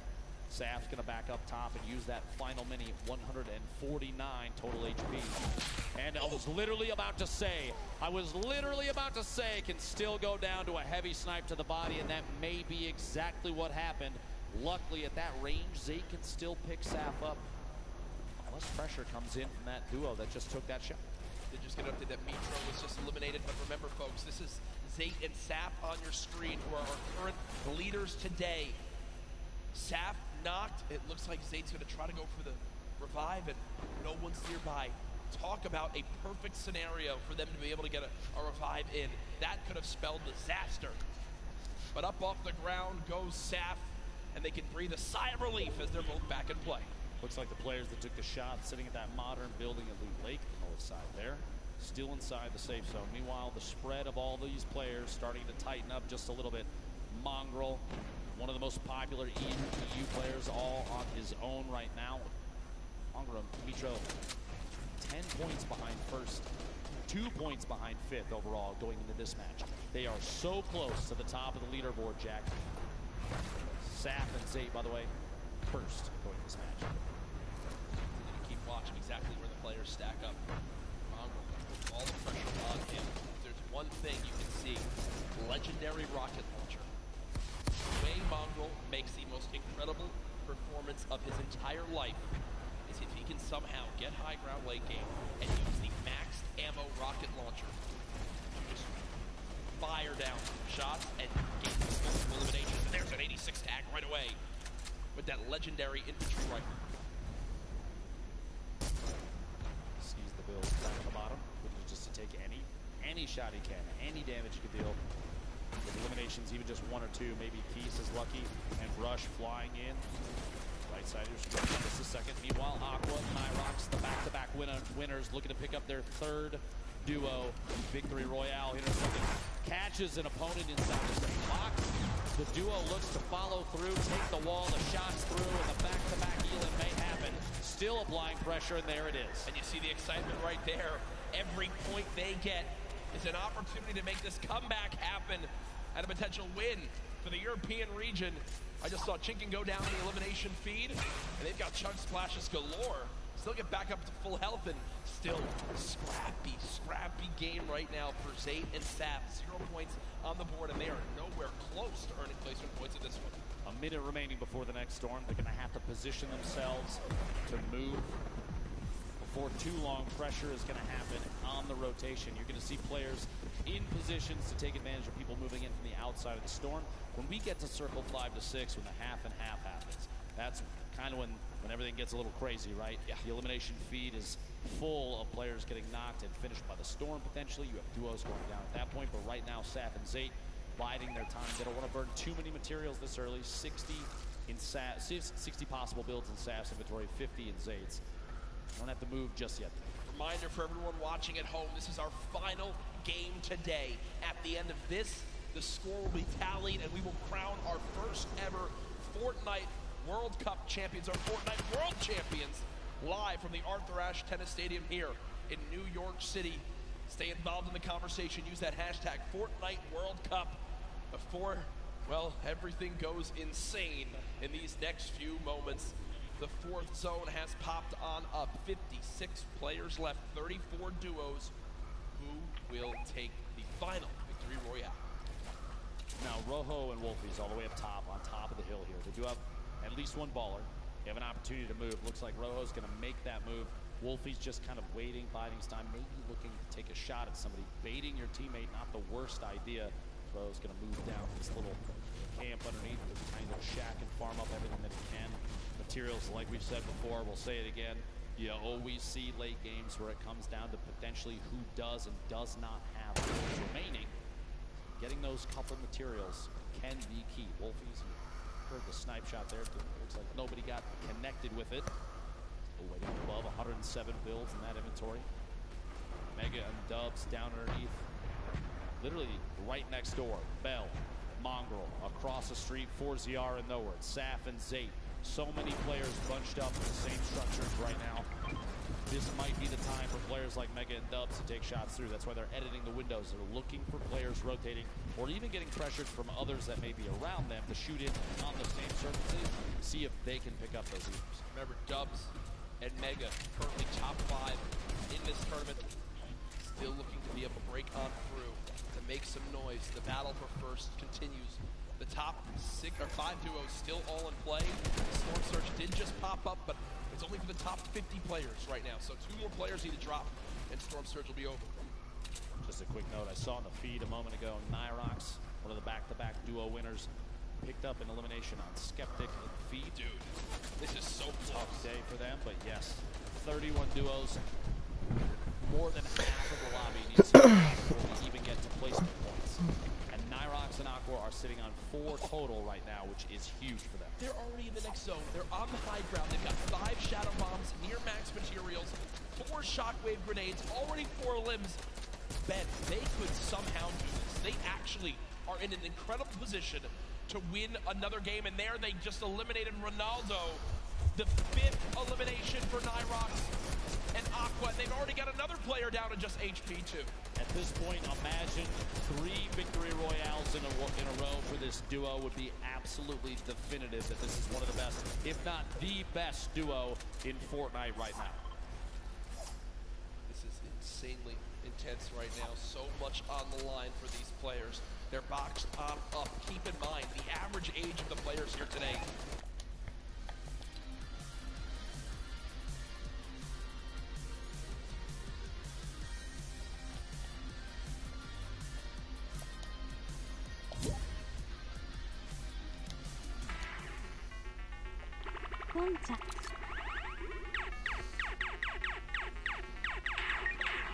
First place, and on the top left, the team in second. On the bottom right, the team in first. Who will become the first ever Fortnite World Champions? Go rotation occurring. Mongrel in the feed, picking up the Dubs. Dubs. He just knocked out. He just eliminated Dubs. Saf and Zay waiting on the bottom. ねえレベル高すぎなんだけど。 Doesn't really matter at this point. They just need to focus on positioning and catching players on rotation. Funk at the top of your screen. Tons of players bunched up near each other. これラスト試合だからこれ終わったらやる？ He shots the rocket out. See if pressure can happen there. Mongrel may be able to pick up an elim soon. An RPG late game in competitive Fortnite. Super advantageous, especially if you have players that are on the move. Get a shot just in front of them, just going for this quick edits. Mongrel's looking for any chance he can get to take shots at players that do not know that he's there. And remember, earlier in today's competition, it was Mitro who winds up living all the way to the end by himself and getting 5 extra limbs. スカーレット選手たちはもう死んじゃったか。 Now it's Mongrel's turn to do the same. The new pickup for FaZe Clan looking to clutch on up. He's putting shots down range. I believe this is Mega, one of his teammates on FaZe, who's on the other side of that metal, and he's not relenting with this pressure. Both of these duos actually in our top 10 right now. The new zone pops on up, and this is a full moving zone. Did he get the elim? He did! Mongrel with the elimination onto Mega. Just so single-handedly took down Dubs and Mega. I don't know if you saw that when the elim popped up on his screen. The eyebrows raised just a little bit. He may have even been surprised that he picked that one off. That's a huge point for that duo. 取りたいなあの物資は。 They're absolutely within arm's reach of making this happen. Ladies and gentlemen, these are the final moments of the Fortnite World Cup Duos competition. Who will take home $3 million and the title of Fortnite World Champion? あ、試合はあんのかまだ。 To put his name into the hat. 3 eliminations so far. Storm Surge has begun, but they're far and away above it. He uses his last shadow bomb though, Dr. Lupo. Over 1,000 damage above, but yeah, that last mobility piece, that might be a mistake we'll have to see here in a second. The move so far, though, that maybe that was his only choice to stay in this. Look at the left side of your screen right now, folks, is insanity. So many players making their way across it. Even the same structures built by their opponents. 36 total players. We're at 23 duos remaining. 8 more duos need to go down before we get into placement points. And with how close first, second, third, all those placements are to each other, every single point is going to matter coming down to the last moments here. Saf all by himself now. You see Aqua weak, Nyrox weak. やばいよね。 Another shockwave using it all the way ahead of the zone. It could be a game-saving play. でさっきスカーレット君1試合目は2位だったんで1人で。end. No, no, he gets 50 health. Mongrel gets 50 health. うお Live to see another day. うまい今の Zone doesn't take him yet. Can the young god make it happen? いやーうまいモングラーレ And rips him in two as he does drop out there. They will not finish atop our leaderboards. Immediately after Stompy picks up the Elam on Mongrel, Nate Hill takes him out, and we're down to 22 players left. We're down to the top 15. Everybody's just picked up placement points for the leaderboard standing, which is key. Everybody on the board right now still in huge contention. Landjock goes down to the top. Chapix and Epic Whale have the ultimate high ground on every player that's left in the match. Nate Hill flying just barely outside of the storm. He will contend. He does go down right there. Rojo, multiple players still in Ballers. The Rocket, an attempt to break Rojo's the Baller. RPG rotates away from it. Look at the top left of the screen though, Jack. Only one duo left. Epic Whale on the high ground all by himself. Cease and Elevate, the last duo alive in this game, can still make something happen. They were in a very similar situation earlier on. Shots still coming out through. Aqua with one, but he goes down. We'll have to see where they end up as we look to crown our champions. 8 players remaining, 7 different squads. Again, the only duo still left, Cease and Elevate. They're currently at 4 total eliminations. Rojo on the bottom right of your screen, the left side, the full lobby left. Arkram still in this 4ZR as well. Keenstar with so little HP. Can't take a bit of storm damage. Cease goes down. Elevate within a limb. Epic Whale raining down shots. Rojo trying to panic build in these last moments. 6 players left in this game. Still a full duo though. There we go. Elevate goes down. Cease eliminated as well. It's 4 solos remaining. These are the final moments of the duos competition for the Fortnite World Cup. We have 4 players remaining with Arkram sitting in the highest part of Elam Town. Oh, Hosucks gets the build up. Still in the safe zone. A quick one. Yeah, can't quite catch that elimination. Arkram 1 versus 1. Arkram versus the player up top. There's just no way. There's just no way. Arkram though, 6 limbs, but 4ZR in the end will take the final game with the victory royale. 10 placement points earned. What a performance in the final moments right there. As that was our final game. Yeah, all our players today.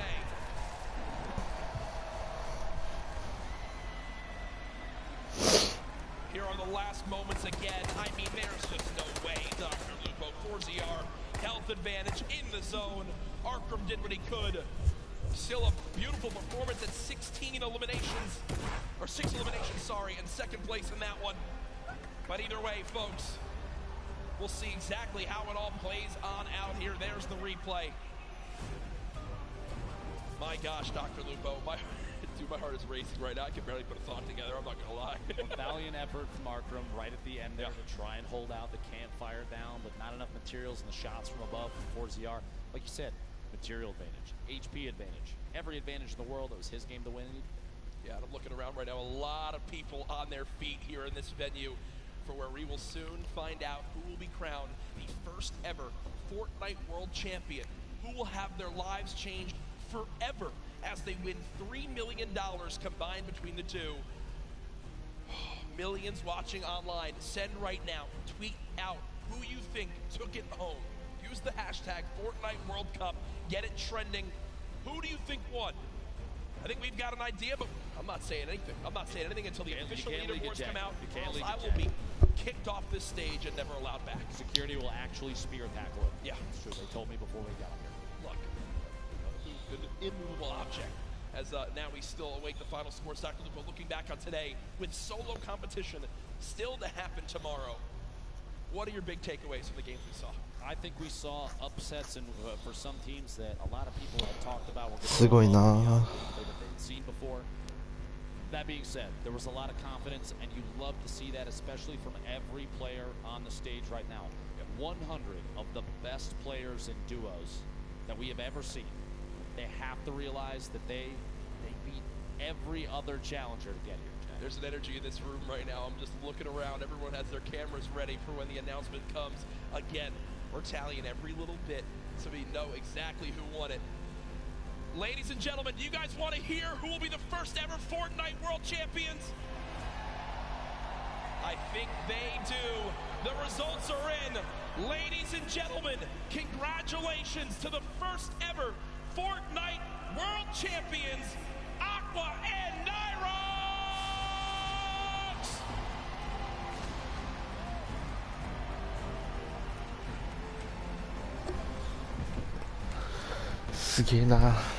Two victory royales make the difference right there. The win and $3 million, Dr. Lupo. Ladies and gentlemen, again, your new Fortnite World Champions!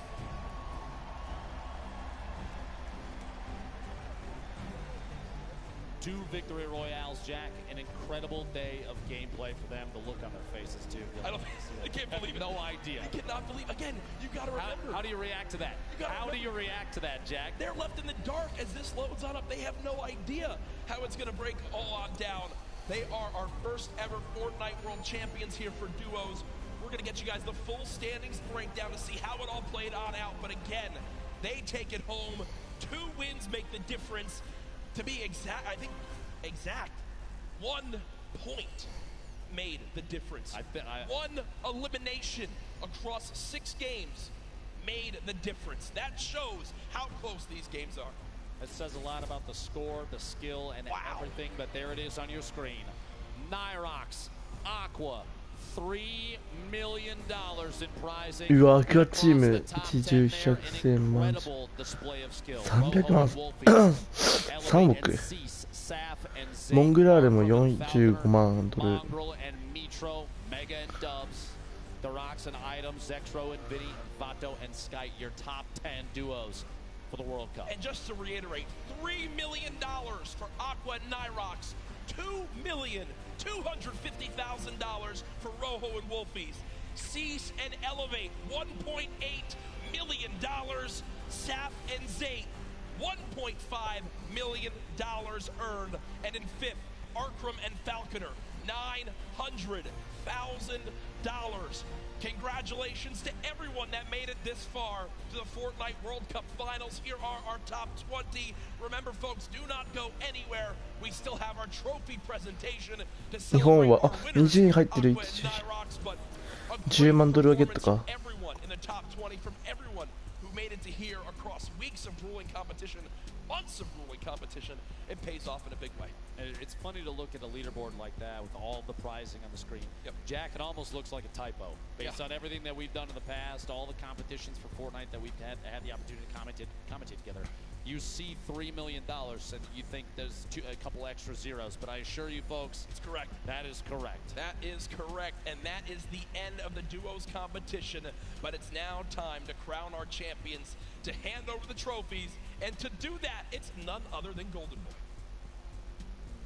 This was awesome, top to bottom, the best Fortnite competition you could have possibly had asked for, and in the end, one duo reigned supreme. So let's go ahead and make it official right here in the winner's circle. Welcome to the stage, Cooler, Aqua, and Nyrox.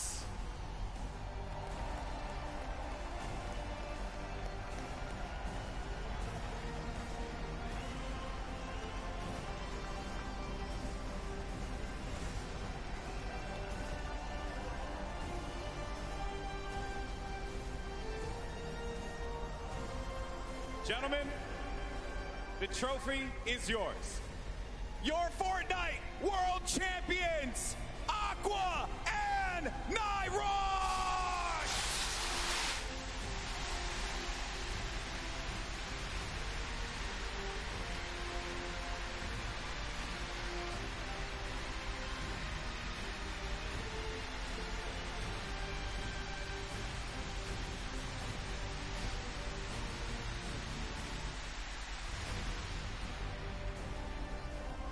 Gentlemen, I want to get your thoughts here real quick and just talk to you about this monumental moment in your lives. How does it feel? I know that's a really generic question, man, but you just won $3 million. How do you feel, buddy?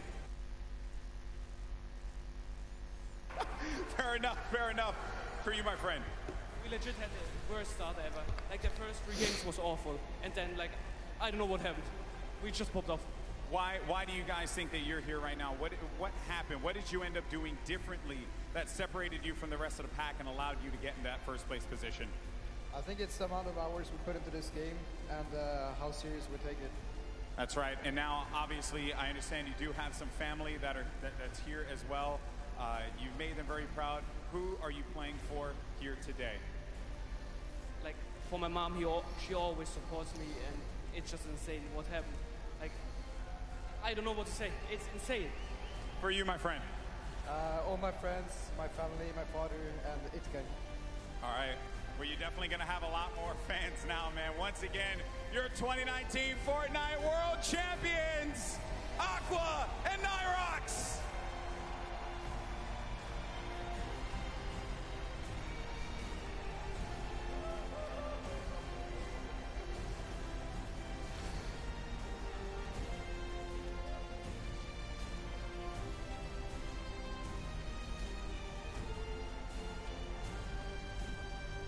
That's going to do it for us here at the Arthur Ashe Stadium.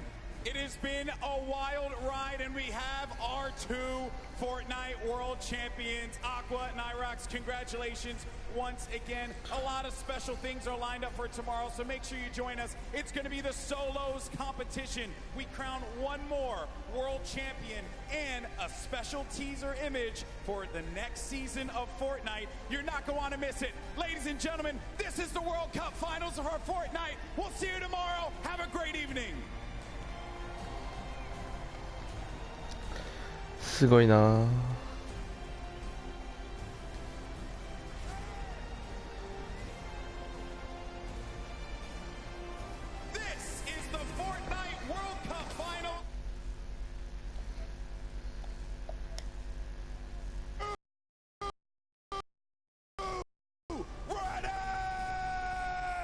This has a Zate and Sap win written all over it. Will they take game number one? Yes, they will! This is the World Cup, baby! He's gonna drop on down the height for the moment. The spray coming on in. It's not enough! Calculator and Macwood, they're holding the high ground, and that's the victory royale! Macwood pops off! Oh, there's a player in front of him. He pops up in front of him. Oh, that's so scary there, but Benji Fishy is eliminated. And he's wrestling with everyone, but Nyrox is out. Oh no, he does manage to get the elimination, and in the storm, he gets the victory royale. Pressure coming on in, they drop down low, the tag's coming. Oh my gosh! Aqua and Nyrox!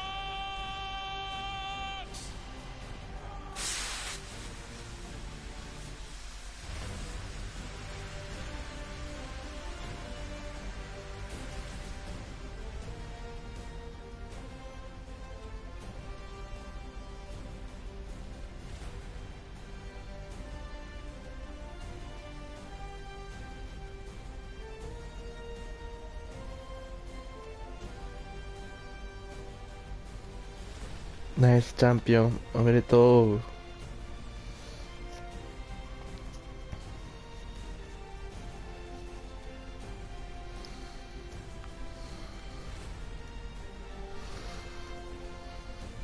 ナイ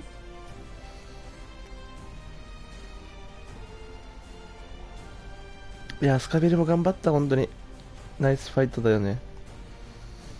あ、黒猫ナイスナイスコメントナイス。これ終わったらどうしようかな。黒猫やる？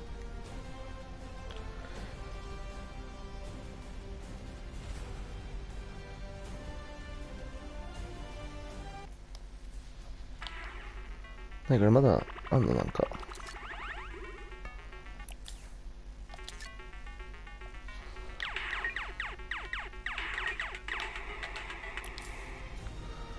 終わりだよね。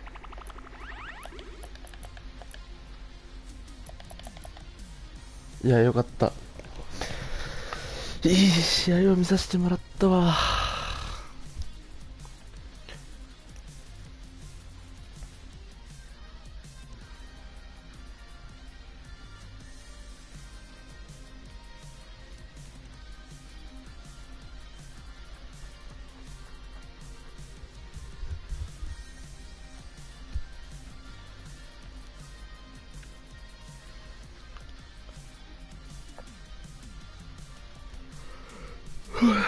ということで、今回のワールドカップデイ2スカベルの応援配信はここで一旦終わります。